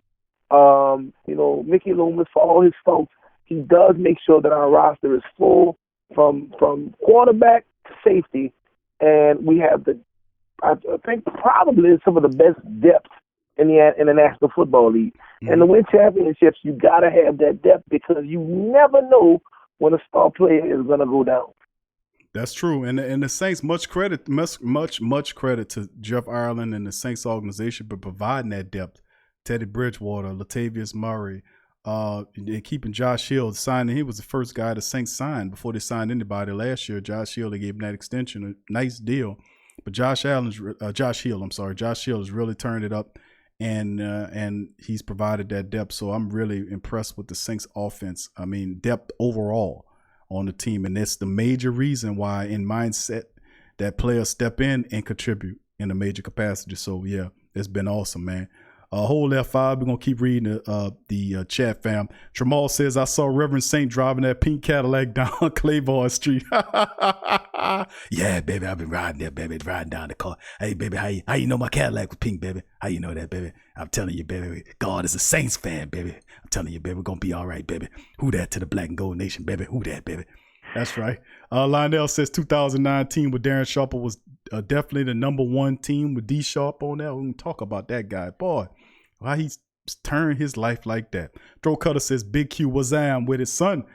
We the best. It's a who that thing 15-1. Throat Cutter, who that to your fam. Thank you. Elite says that's weird seeing the abbreviation for street after the street name, especially with Claiborne. Elite Good says son. Paul says, I'm still looking for that Zach Line fullback option pass. Okay, Paul. Dada says, nah, the game at Nola big. Elite says, Paul, that fly right was hilarious. Kyle says, this question's for you, 5. How much improvement will our receiver core see with the resigning of Dez Bryant? How much you think the team would improve? How much improvement, yes. How much improvement will our receiver core see with the re-signing of Dez Bryant? Well, with the re-signing of Dez Bryant, I think that definitely what he's going to give you is a red zone dominance. I think between Michael Thomas and definitely Dez Bryant, who has a nose for the end zone, that's what we would get him for. He's not a deep threat. He won't be the best route runner. He definitely won't be the best catcher. But in the red zone, I mean, they'll be almost unstoppable. Mm-hmm. Between Alvin Kamara and his unbelievable balancing act, it's almost hard. It's impossible to bring him down. You got Latavius Murray. That's the equivalent of a Mack truck full of dirt on the back of it, driving 80 miles an hour down the high rise. And then you got, Cook, if he can get his stuff together, another, 6'5", 6'6", 6'7" target. Michael Thomas, who has unbelievable power, gigantic hands, look like two big throw pillars on a sofa. Man, it's going to be hard to stop these. It's going to be really hard to stop these guys in the red zone. I think that that's where it counts. And I think that's where Dez would earn his money at. No doubt about it. He's definitely a guy that's that they're looking at as a slot option in the red zone weapon. Could you imagine all of those red zone weapons that you have? I mean, Dez Bryant, Jared Cook, Mike Thomas. I mean, wow. And even to a battering, and then Alvin Kamara in there as well, because you got to watch out for him around the goal line. And then the battering ram that's called Latavius Murray. Anything within a 20 inside the red zone, Latavius Murray goes to he goes up to another level. And then he starts carrying guys onto his back into the end zone like you've seen him do in these last couple of games. I mean, it's just insane, man. The Saints red zone attack this year has been awesome and spectacular. We haven't seen nothing yet. Here's my question, Vic. Here's my question, Q. I got a question for you. Mm-hmm. How do the other NFL teams, the other 31 NFL teams, sit back and allow a team that's not in the big market, that doesn't spend hundreds of millions of dollars, with the exception of our top 2-tier players? We don't have gigantic stadiums. We don't have it. How is it possible that 31 teams to sit back and allow this team to form a monopoly like that? When you really think about it, on both sides of the ball, from the defensive presence of Cam Jordan, the secondary who we've quietly built, Eli Apple's come around. I mean, we've been able to take other people's dink and dunk parts and make this unbelievable Frankenstein of a team that's so functional and so deadly. It's incredible. And all of these players were available to all 32 teams. But, man, hey, that just goes to show you, man, between Mickey Loomis, Sean Payton, and obviously the support of the ownership and Gail Benson and time before that, man. This is what it takes to build a winning franchise. This is what you see in New England between Bob Kraft and Belichick and Brady. I mean, it's always going to be that. And I think that, I don't see anything stopping the Saints. We've knocked on the door 2 years in a row. And I think this year's the year that we'll kick it in because I'm going to be honest, man. When I look at a depth chart for the New Orleans Saints, I know that they've had some other teams that have, offensively been that lights out dynamic. We may not have the flash and the high scoring powers that we used to have, but I mean, man, from the most solid team I've ever seen in my life, it's probably between maybe the 94, 95 Cowboys and this team I'm looking at right here. Yeah, and that's something. I mean, so your question would be what? That how did the league allow us? Right. How is it that nobody patents themselves after this? I don't understand how the other 31 teams could even allow this. I mean, you had to have seen it. I know that they've got people that say, hey, man, the Saints are making this move, especially in your own division. Especially in your own division, man. It's almost like, I don't know, man. I mean, it's not like, it's not rocket science. I mean, I got to give it to Sean Payton and Mickey Loomis, man. I just have to. And I know Mickey makes his Mickey Mouse. I know we call him Mickey Mouse Loomis, and he makes some bonehead decisions sometimes. But man, for the Saints to build this team up as they have, especially with all of the adversity with the Bounty Gate and I mean, man, to come back this strong and having the air taken out of your ball and the wind taken out of your sail from the Minnesota game and last year at the Rams, to still come back with a depth chart like this, man, that's just a testament to how much this city loves their team. And I mean, those people have got to do a better job if they want to keep up with the Saints, man. I think the Saints have laid out the mold, and I think they've laid out the blueprint for how this is done. Yeah, at one time it was the Patriots. Now they're saying that the Saints kind of took some aspects of what the Patriots were doing and added it to their own. But that might be the case, and I can give them that because they've seen that's where it starts. If you want to build a winner, you need to learn winning culture. You need to understand you need to lay the floor for the foundation of the building. And once you have that floor, I think the Saints did an excellent job of putting the pieces around it to do it. And a great, I guess, the fertilizer, if you will, the great package is the consistency. You have to have a consistent coach that's going to be there, consistent management team that's going to be there. And these guys have been together for over 10 years. So you have a lot of this. You have the consistency aspect of it that's attributed in the fact that they had enough time to grow this thing organically without putting to put the GMO stuff on top of it or whatever you want to call it, the fertilizer on top of it to kind of force it to grow up, AstroTurf. The Dan Snyder juice. That's right. To try to AstroTurf this thing. This is not AstroTurf. This is an organic way that the Saints grew this team into something special. And even when people were watching it, they were not seeing it. They weren't looking in the vision that the coaches had for the team, understanding the draft players not only had the right characters, but the attributes and the attributes needed to accomplish the schemes that Sean Payton wanted to do. And that was the great, I think a lot of that was a part of it, them building it to this point. And when you look at guys like Alvin Kamara, who's a 3rd round pick, Mike Thomas, who's a 2nd round pick, and then you start looking at guys like Teron Armstead, who was a 4th round pick.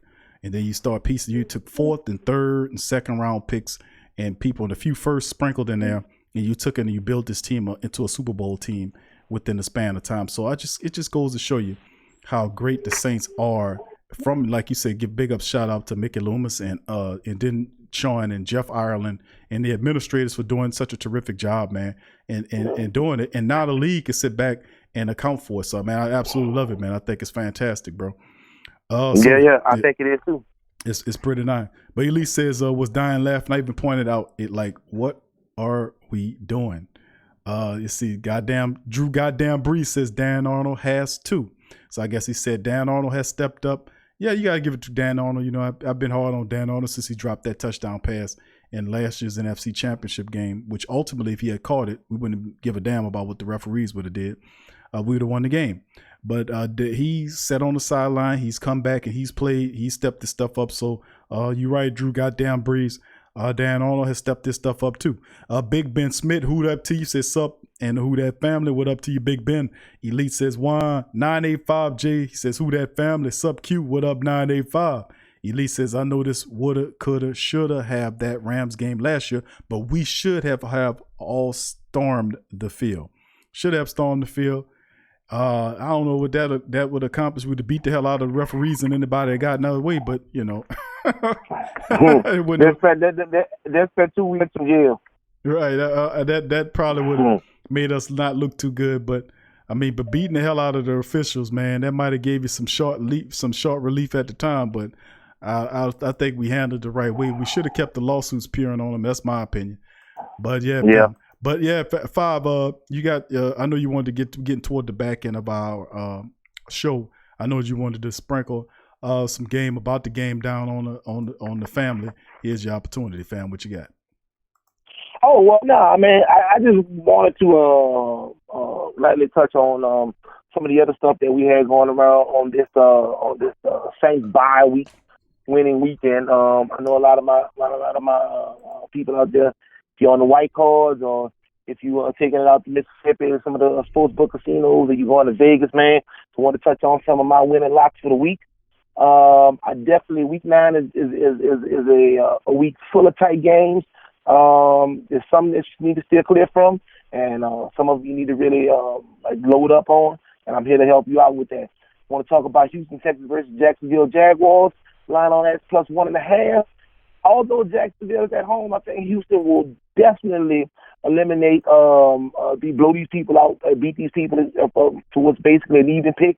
I don't think Gardner and Mustache Minshew and the Jacksonville Jaguars are gonna advance over Houston. The line on that 46.5, or the over and on that 46.5. Definitely stay away from that. But the 1.5, I think the 1.5 is a definite goal, with Houston giving up their 1.5 over Jacksonville. Redskins and Bills giving up 10.5. Normally I stay away from anything over 10 points with an NFL team, but the Redskins are so deplorable and so bad this season. I think that the 10.5 points is very doable. 36.5 is the line on it. I would probably be more apt to take the line over in the line because I think the Redskins play is just that bad. I'm thinking the final score on that's going to be something like 24-17, 24-14 Buffalo. So I would definitely stay away from the spread. Over and under, I think I would definitely put my money on it if I had to. Titans and Panthers. Panthers are giving up 3.5 to Tennessee. I think that Carolina at home will definitely beat Tennessee, but Tennessee has been one of those surprise teams this year that has split it up against teams that they were supposed to lose against. So that's another one I'd probably steer clear of. Chicago and Philadelphia. Philadelphia giving up 4 at home against a struggling Chicago Bears team looking to bounce back. I think that they'll be trying to bounce back in Philly. So that's another one I stay away from. Although the 41.5, I think might be a much better bet on the over for the line on that one in Philadelphia. Here's my other lock for the decade. Minnesota Vikings at Kansas City Chiefs. Kansas City getting 2.5 points.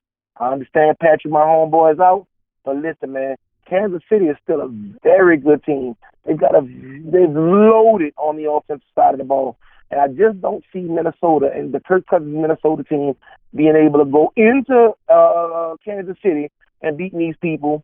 So I'm definitely taking those 2.5 with Kansas City. Jets and the Fish. The battle of the garbage cans. I think Miami will definitely get their first win against the Jets. So I'm definitely taking those 3 with Miami. Bucks and the Seahawks, something we definitely need to watch because obviously that's a division it's a division rival playing Seattle, and we definitely need the Bucks to lose to further our conquest of the NFC South. Seattle is giving up 4.5 against Tampa Bay. I think that 4.5 is good up in Tampa Bay. It's a very tough place. I mean, Seattle. That's a very tough place to play, and I just don't see Tampa Bay winning that game. Cleveland at Denver again. Cleveland has had their struggles. Freddie Kitchens is just not the answer for a coach. They're loaded in talent. I don't know if you saw the game the other day, but it appears that some of the diva players that we knew would have breakdowns and mental breakdowns. Speaking mainly of our homeboy, it's just not good times right now in Cleveland at all. You see a lot of sad faces.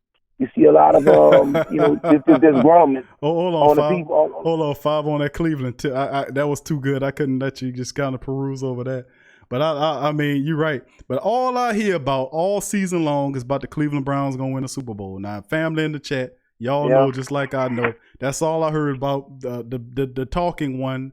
Mayfield with all the talking. Oh, they got Odell Beckham. They got Jarvis Landry. Odell Beckham. They got Odell. They got all these other guys. Oh, the Browns are going to the Super Bowl. And what are their record right now, Five? 2 and 4, 2 and 6, something like that. You have to say the rest of it. You said 2 right there. That was enough for me. But I mean, we live in the age of the internet. We live in the age of social media, man. And I mean, Odell Beckham Jr. is built for GQ magazines and social media. That's what he does. So, I mean, you got a lot of people that they really don't understand the ins and outs of football. And I think that Cleveland made a grave mistake. Although, some of the fans might not like this, I think that if Cleveland would have kept Greg Williams as their head coach with the talent that they had, I think that this team would be lights out, honestly. But it didn't shake that way. They got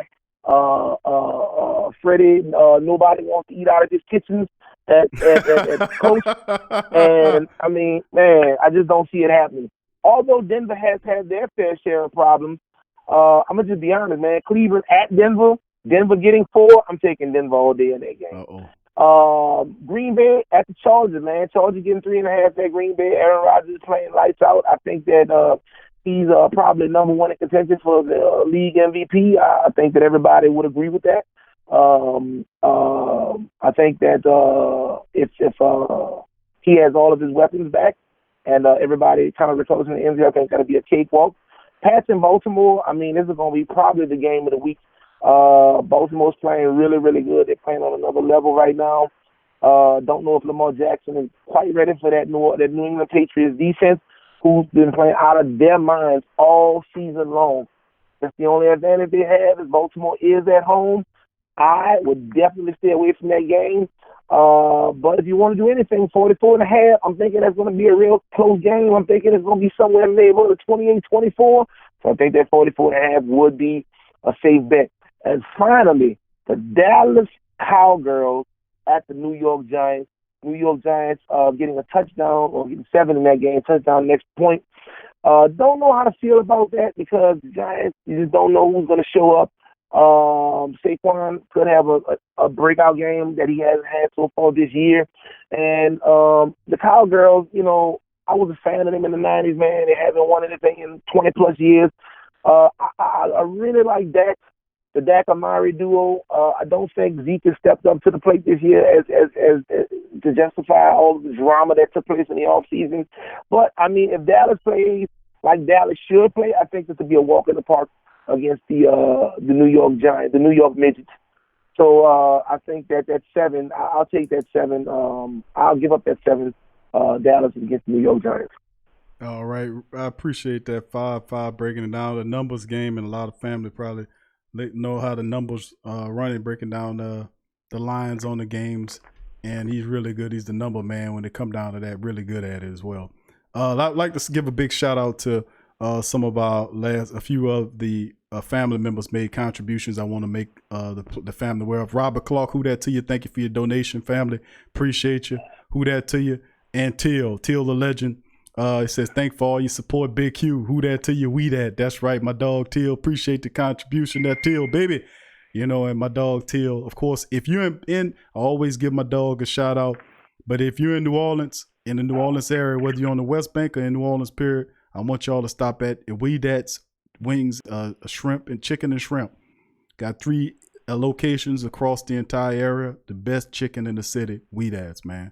We Dad's. Best chicken and the best, hands down, best chicken in the city. Although I ordered Uber Eats and the driver ran off with my drink. It's cool. I ain't tripping. but still, listen, man. If you hear me out there, man, listen. Right over here on Broad Street, I love to order some We Dad's, man. But like, man, the Uber Eats people, they be jacking, but I don't know if they're taking the sauces home, but I was short sauce and I was short my drink, man. I'm just saying. Regardless, that Till is the truth, man. Got the best chicken in the city, man. Way better to forget the Popeyes people. They fake in the front, man. They doing shiesty stuff. It's a Canadian ran outfit. They pretending to be down here. You never know what kind of people. Them people might be Minnesota Vikings fans, and we giving them our money.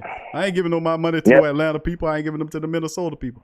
You know, to the Falcon people. We gonna give them to our hometown black and gold diehard members at We That Wings, the best chicken and shrimp in the game, man. Great stuff. And my dog Till said, man, try the ranch fries. My little boy's been bugging me. We're gonna go down there and I'm gonna get the ranch fries for my dog and try them out, man. So always much love to Till and the We That camp. Love them, man. Like I said, true locations throughout the city, man. Show the brothers some support. Go holler at them and give your money to a black and gold family member, man. That's how we gonna build. That's how we stay strong. Highlight black. That's right. And gold. Black and gold. Give it to them, bro.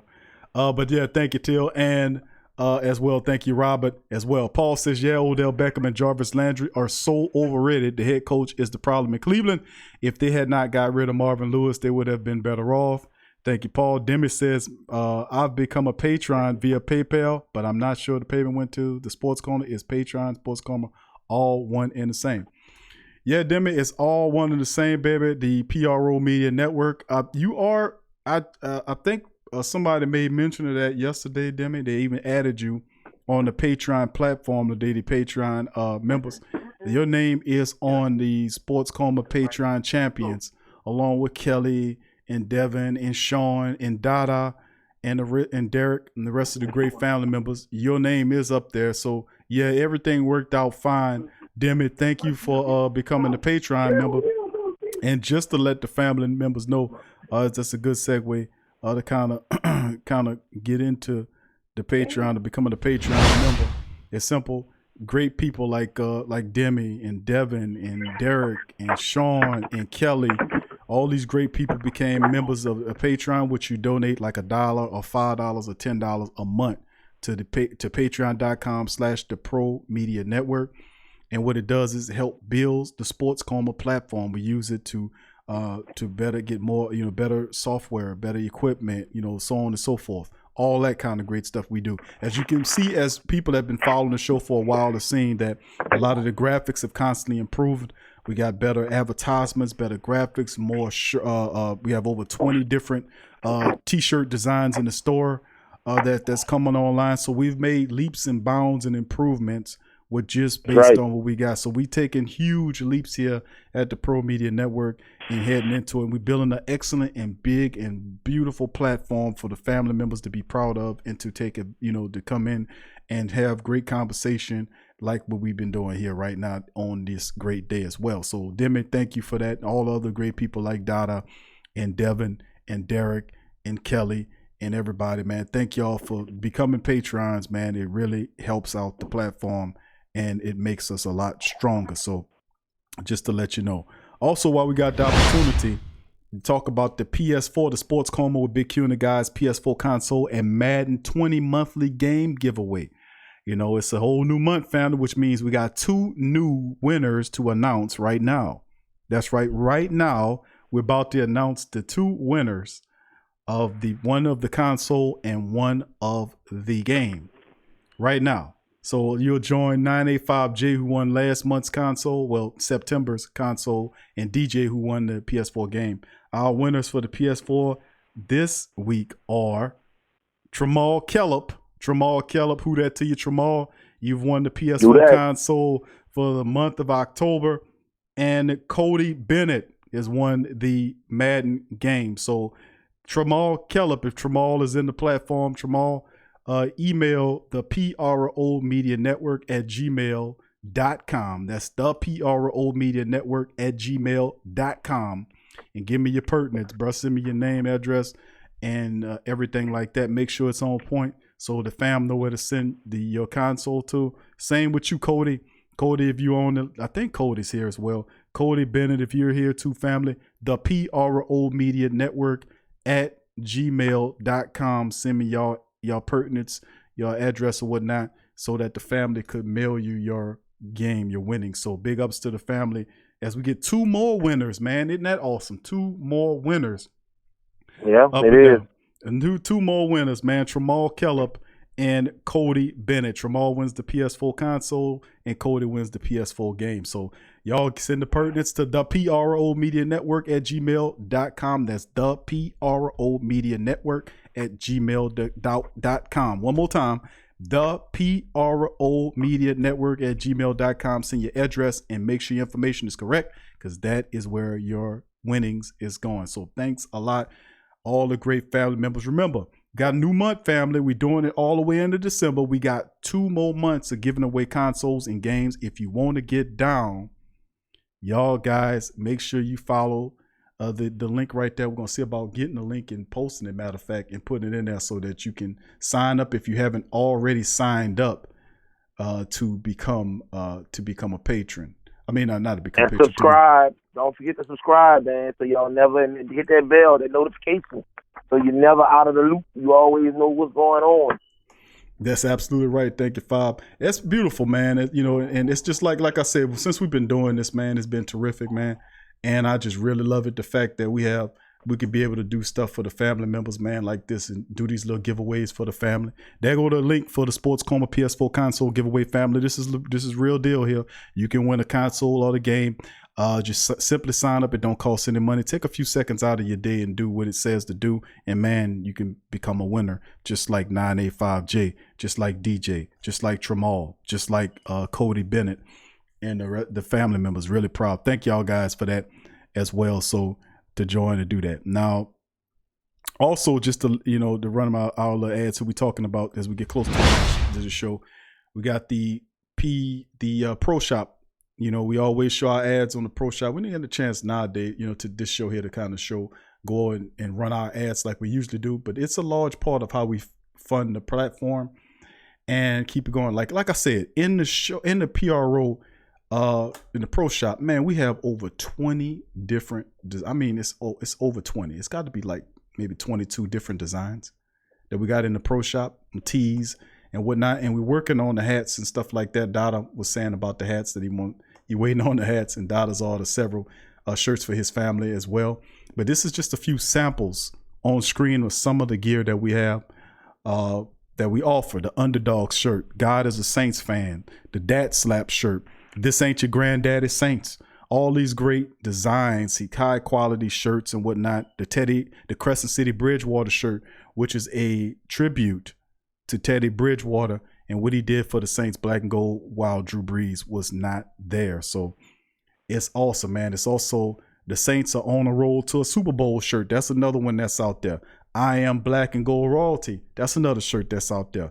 That's a version 2 of the Black and Gold Royalty. A lot of shirts. Is over 20 different designs on there. It's also the New Orleans Super Bowl checklist with the Hall of Fame QB check, top 5 offense check, top 10 defense check, something to prove check, and then at the bottom they got a check with the Super Bowl trophy. So all that, I bleed black and gold till I'm dead and cold. All these great designs are available in all sizes, from men, all from small all the way up to 4 and 5X.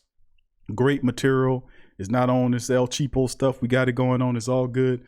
And then, like I said, going into the month of November, we hadn't set up anything yet, but we'll probably have a code too to kind of give you a discount. Last month it was 25%.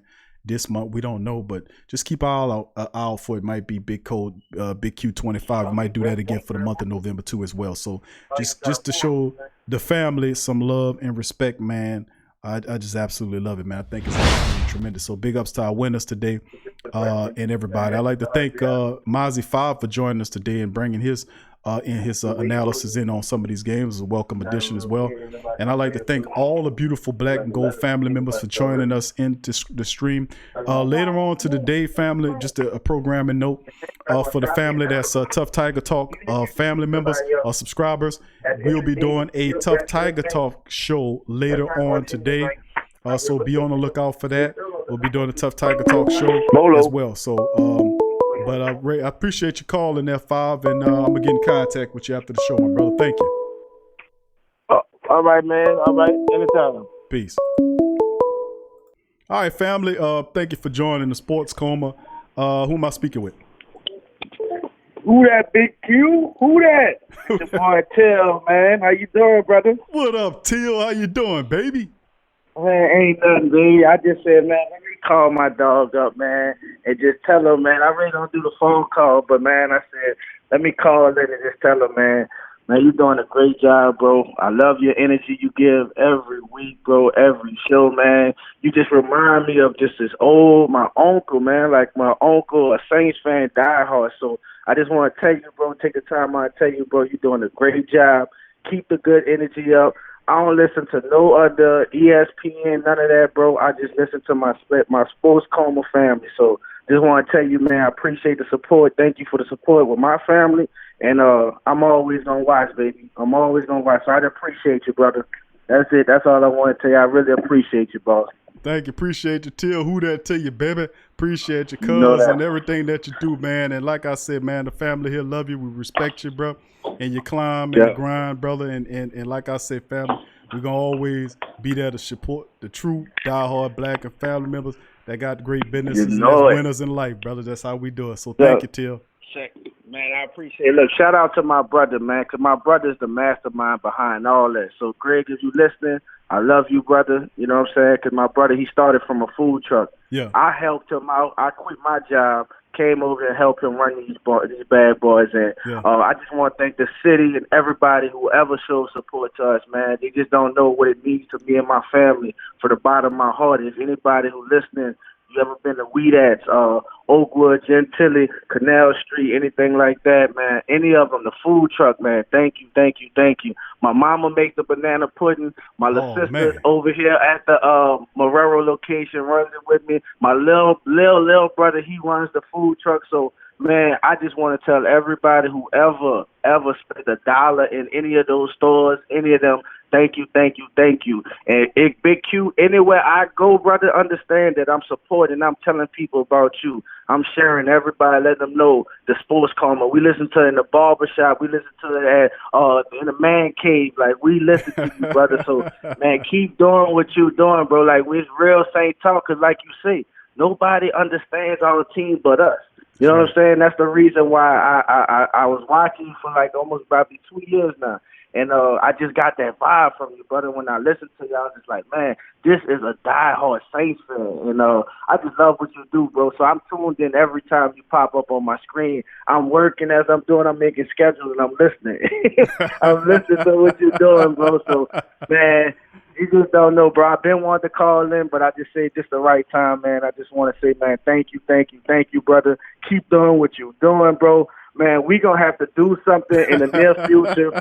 Get the Sports Coma family, and we come to Weedats and we watch a game. I know you be broadcasting, but man, we gotta get something together, man. Real talk, man. A special event. If we make it to the Super Bowl, we might have to watch it in Weedats, baby. We might have to do that. You know what I'm saying? So, man, listen, I'm gonna hit you up on Instagram, bro. I'm gonna shoot you my personal number. So anytime you come in there, anything like that, bro, you can reach out to me, man. So, man, I just want to say again, bro, I appreciate you. Appreciate the Sports Coma family, and keep going, brother. Keep going, man, because every week you give us energy, brother. You give us the right type of energy. So shout out to Paul. I remember one time I said, man, old school, man, he got that. Shout out to Paul, man. But I love our diehard fans, man. I love, like, man, how we coming, man. So, and shout out to Miss Adrian too, because she always speaks to me in the chat. You know what I'm saying? She always tell me, send the information. I always forget. So, Adrian, if you listen, I appreciate you, mama.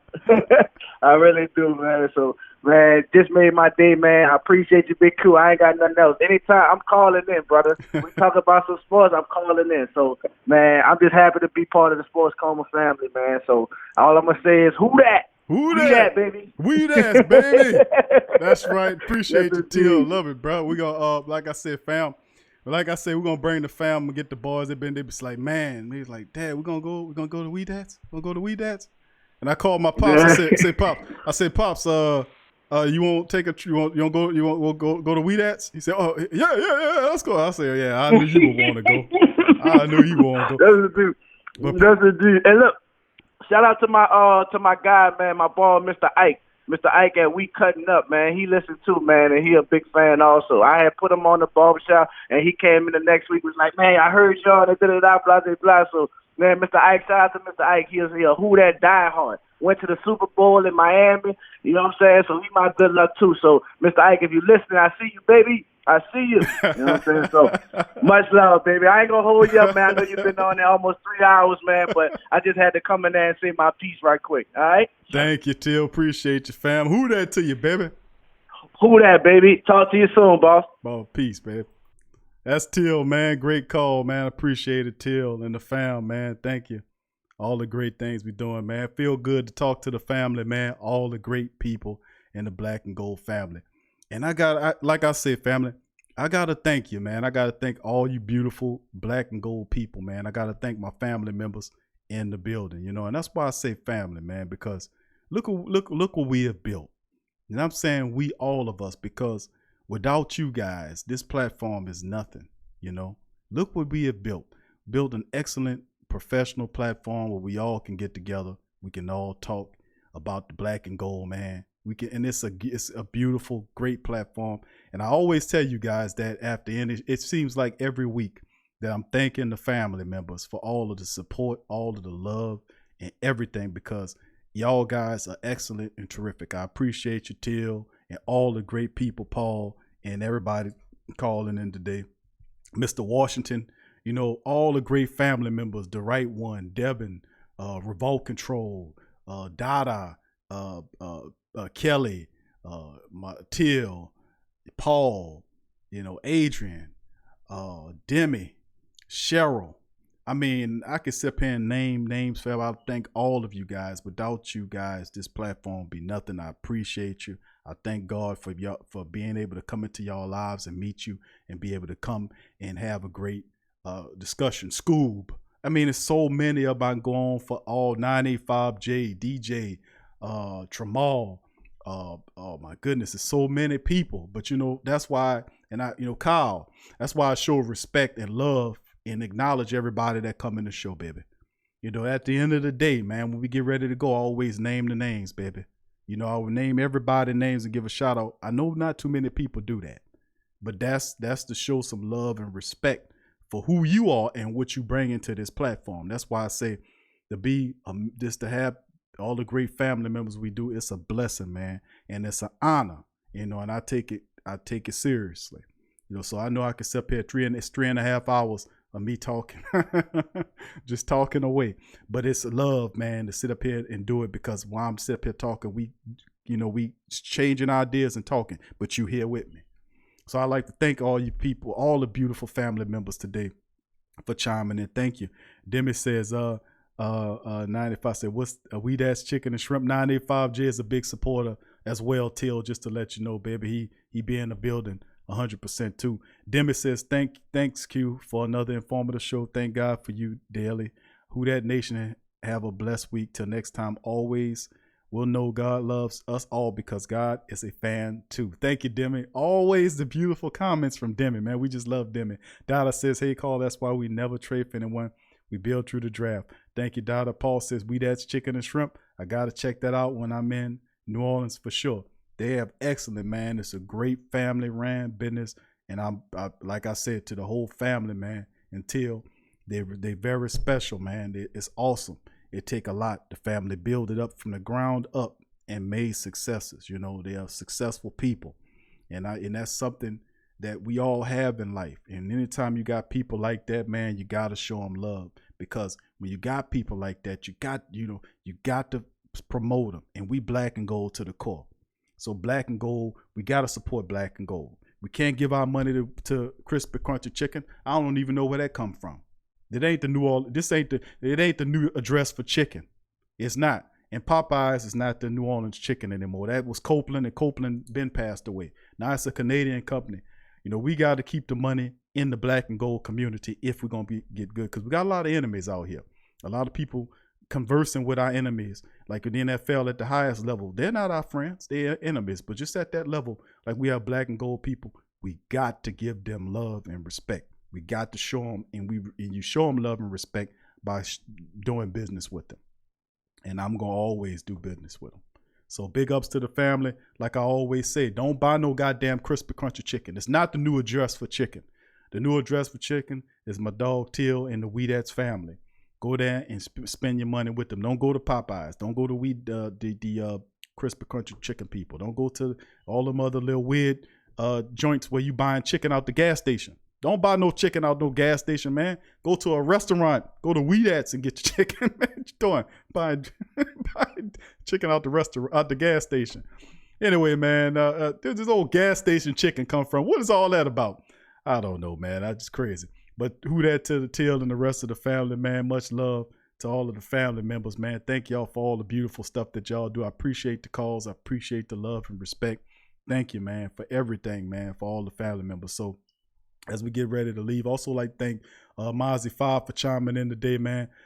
Dropping information on it. Thank you for that, Mozzie. Tough Tiger Talk, if you're a Tiger fan. Later on tonight, a little programming, no family. We're going to hit you with 2 shows. We got Tough Tiger Talk show that'll be coming up later tonight. Also, Pelican post-game report, recapping 2 games, the Nuggets and this matchup they got going on with OKC. We'll recap both of those games tonight. That'll be on the Pelican post-game report channel. And the Tough Tiger Talk recap of Auburn and preview of Alabama will be on the Tough Tiger Talk channel. So if you're a subscriber of both those channels, just know that we'll be doing live streams later on today. So before we go, I'd like to give a big shout out to Smoke Dog, who that to you, Smoke, Joy and Isabella to the family, Pablo, who that to you as well, Shedrick, who that to you, Cedric, Travis, who that to you, Larry, who that to you, Trey 0316, who that to your family, Dada, who that to you, Adrian, who that, Javier, who that to you, Javier, No Saint, good to see your family, who that to you, DJ, who that, Troy Augusta, who that 504 boy in the building, thank you family, who that, Lori, good to see you, Lori, who that to you family, Revolt Control Radio, who that from ATL, baby, Scoob, what it do, Scoob, who that to you back in Philly, family, good to see Scoob came down, and I met Scoob, good dude, we talked, good, and him and his woman, you know, nice family, nice people, man. It was a great time. I appreciate Scoob coming down. Jay Giggity, big ups to Jay Giggity, who that, Jonathan O'Neill, who that, Robert Clark, who that, Kevin Howard, who that to your family, Glenn, who that to you, Glenn, Nashville Saint, who that to your family, good to see you there. Subscribe if you're not a subscriber at Nashville. You have some good comments too, man. Brian Spears, who that to you, Brian. John Gill, who that family. Gajil Sessions, good to see you, that family. Paul, once again, who that to you, Rodney. Golar, who that to you, Rodney. Robert, who that to you, Robert. Kyle, big ups to you, Kyle as well, who that family. Shandon, who that. JT, who that to your family. Cody, congratulations, and who that family. John Brown, big ups to you, John. Thank you for showing some support, brother. Who that. T Dirty, baby. Who that to you, T Dirty. At the Who Dat for Life camp. Big ups to the family over there. Much love. And let's see, Crass, big ups to you, Crass. Good to see your family. Once again, Dada, thank you for your support. Crass, thank you for your donation, family. As always, man, thank you. Jason King, who that to you? Thanks for your questions, bro. Let's see what else here. Cody, congratulations to you, Cody, on the game. And who that to your family. Let's see who else. Mark McDuffie. Big ups to you, who that family, and subscribe if you're not. Kevin Howard, big ups to you, family. Thanks for the questions. AJ Pierce, big ups to you, family, and who that. Demi, who that, and love you, Demi. Big ups to you. Travis, once again, who that to you. I think I said Pablo. If I didn't, Pablo. Flirty Social Media, big ups to you. Subscribe if you're not a subscriber, family. Daryl Hatcher, who that to you, Daryl. I see you, baby. I believe, big ups to you. I believe, who that to you. Let's see who else we got here. Neville, who I see you, Neville, who that to you, Neville. in the building. A lot of good family members in the building. The video games with my sons. Who that to my boys? Raymond Burks, who that to you? Daniel Meza, who that to you? Daniel. Let's see. I think Pablo. I think I threw Pablo out there. Pablo, who that to you too? Pablo. William Musgrove. What up, William? Who that to your family? Ramsey. Good to hear from you, Ramsey. Ramsey Kennedy, who that to you? Okula McGee, who that to you, family? Marty Frost, big ups to your fam. Kyle Davis, once again, who that? Dominic, who that to your family? DLP 2600, what's up, fam? Who that to you? Elite Goods, who that Elite? Kendrick Lee, who that to your family? Subscribe if you ain't a subscriber, that Kendrick. Chad Prue, big ups to you, Chad. Always good questions, brother. Let's see who else we got here. I think I got everybody, man, but you know I like to make sure. Once again, big ups to YouTube Till. Thank you for your love and support, man, and the words of wisdom, brother. Thank you, man. Appreciate your family. Tori Ice, big ups to you, Tori, as well. Robert, who that? Thank you for your donation, family. Tramal, once again, big ups to you. Lionel, big ups to you, Lionel. Throat Cutter, who that to you, Throat Cutter? A big shout out to you, Drew Goddamn Breeze. Love that tag. Big ups to you, Big Ben Smith. Who that to you, cuz? 985J in the building. Who that to your family as well? So all the great Black and Gold family members chime in and everybody. James Dub, who that to you, family? Toward the end, much love to y'all family members and everything. So I'd like to thank everybody for joining us in today's show. I know it went a little longer, but man, guess what? These suckers are organic. That's just how I go, family. And they got some people out there say, Q, why don't you just make it like 15, 20 minutes? Like, man, you can't engage nothing. But that'll just be me talking, you know, and I can do shows. I do 15 minutes and all that, just be an informational deal. But I'm more of an interactionist. I like the interaction with the family members, like to hear their thoughts because they bring more to the whole deal. So I like I said, man, big ups to the family. And now we're going to start doing a few of those, or probably take some snippets from the show and turn them into 15 minutes just to sprinkle it, because they got some people that want a little shorter or whatever. And I understand that. You can't listen to 3 hours of it or what have you, but, you know, I get that. And we're going to try our best to try to, you know, do maybe a 15-minute thing every now and again, and just information just to throw it out there. So, you know, if the family think that's a good idea, just let me know in the chat. Would y'all prefer to have a few little 15 minutes? If we can't get together, you know, we get together twice a week on Saturday, then after the game, and then in the middle of the week, would y'all be cool with the 15, 20 minutes, a show where we just throw some information out there? You know, would y'all be cool with that? Revolka Soul said 20 minutes? What? No way. See, I tell you, family, this is an interaction game, man. And you got guys that do 15, 20-minute shows. That's fine, man. I got love for anybody that's out there. That's what kind of dude I am, man. Black and gold to the core, man. You know, I got love for people. But, you know, I always gauge the family and ask, you know, if that's how it is, man. But I always throw it out there to the family. But anyway, I like to thank all the great family members for chiming in, man, today on the Sports Coma. Thank you for all your love. And like I said, man, when I hear all that, it just make me go 110% more harder in the paint for my family, man. So thank y'all. Love y'all. Appreciate y'all. And thank y'all for what y'all do today. And who that to you, baby? Yeah. Well, all right. Like you always say, welcome, welcome, welcome. #1 sports talking D.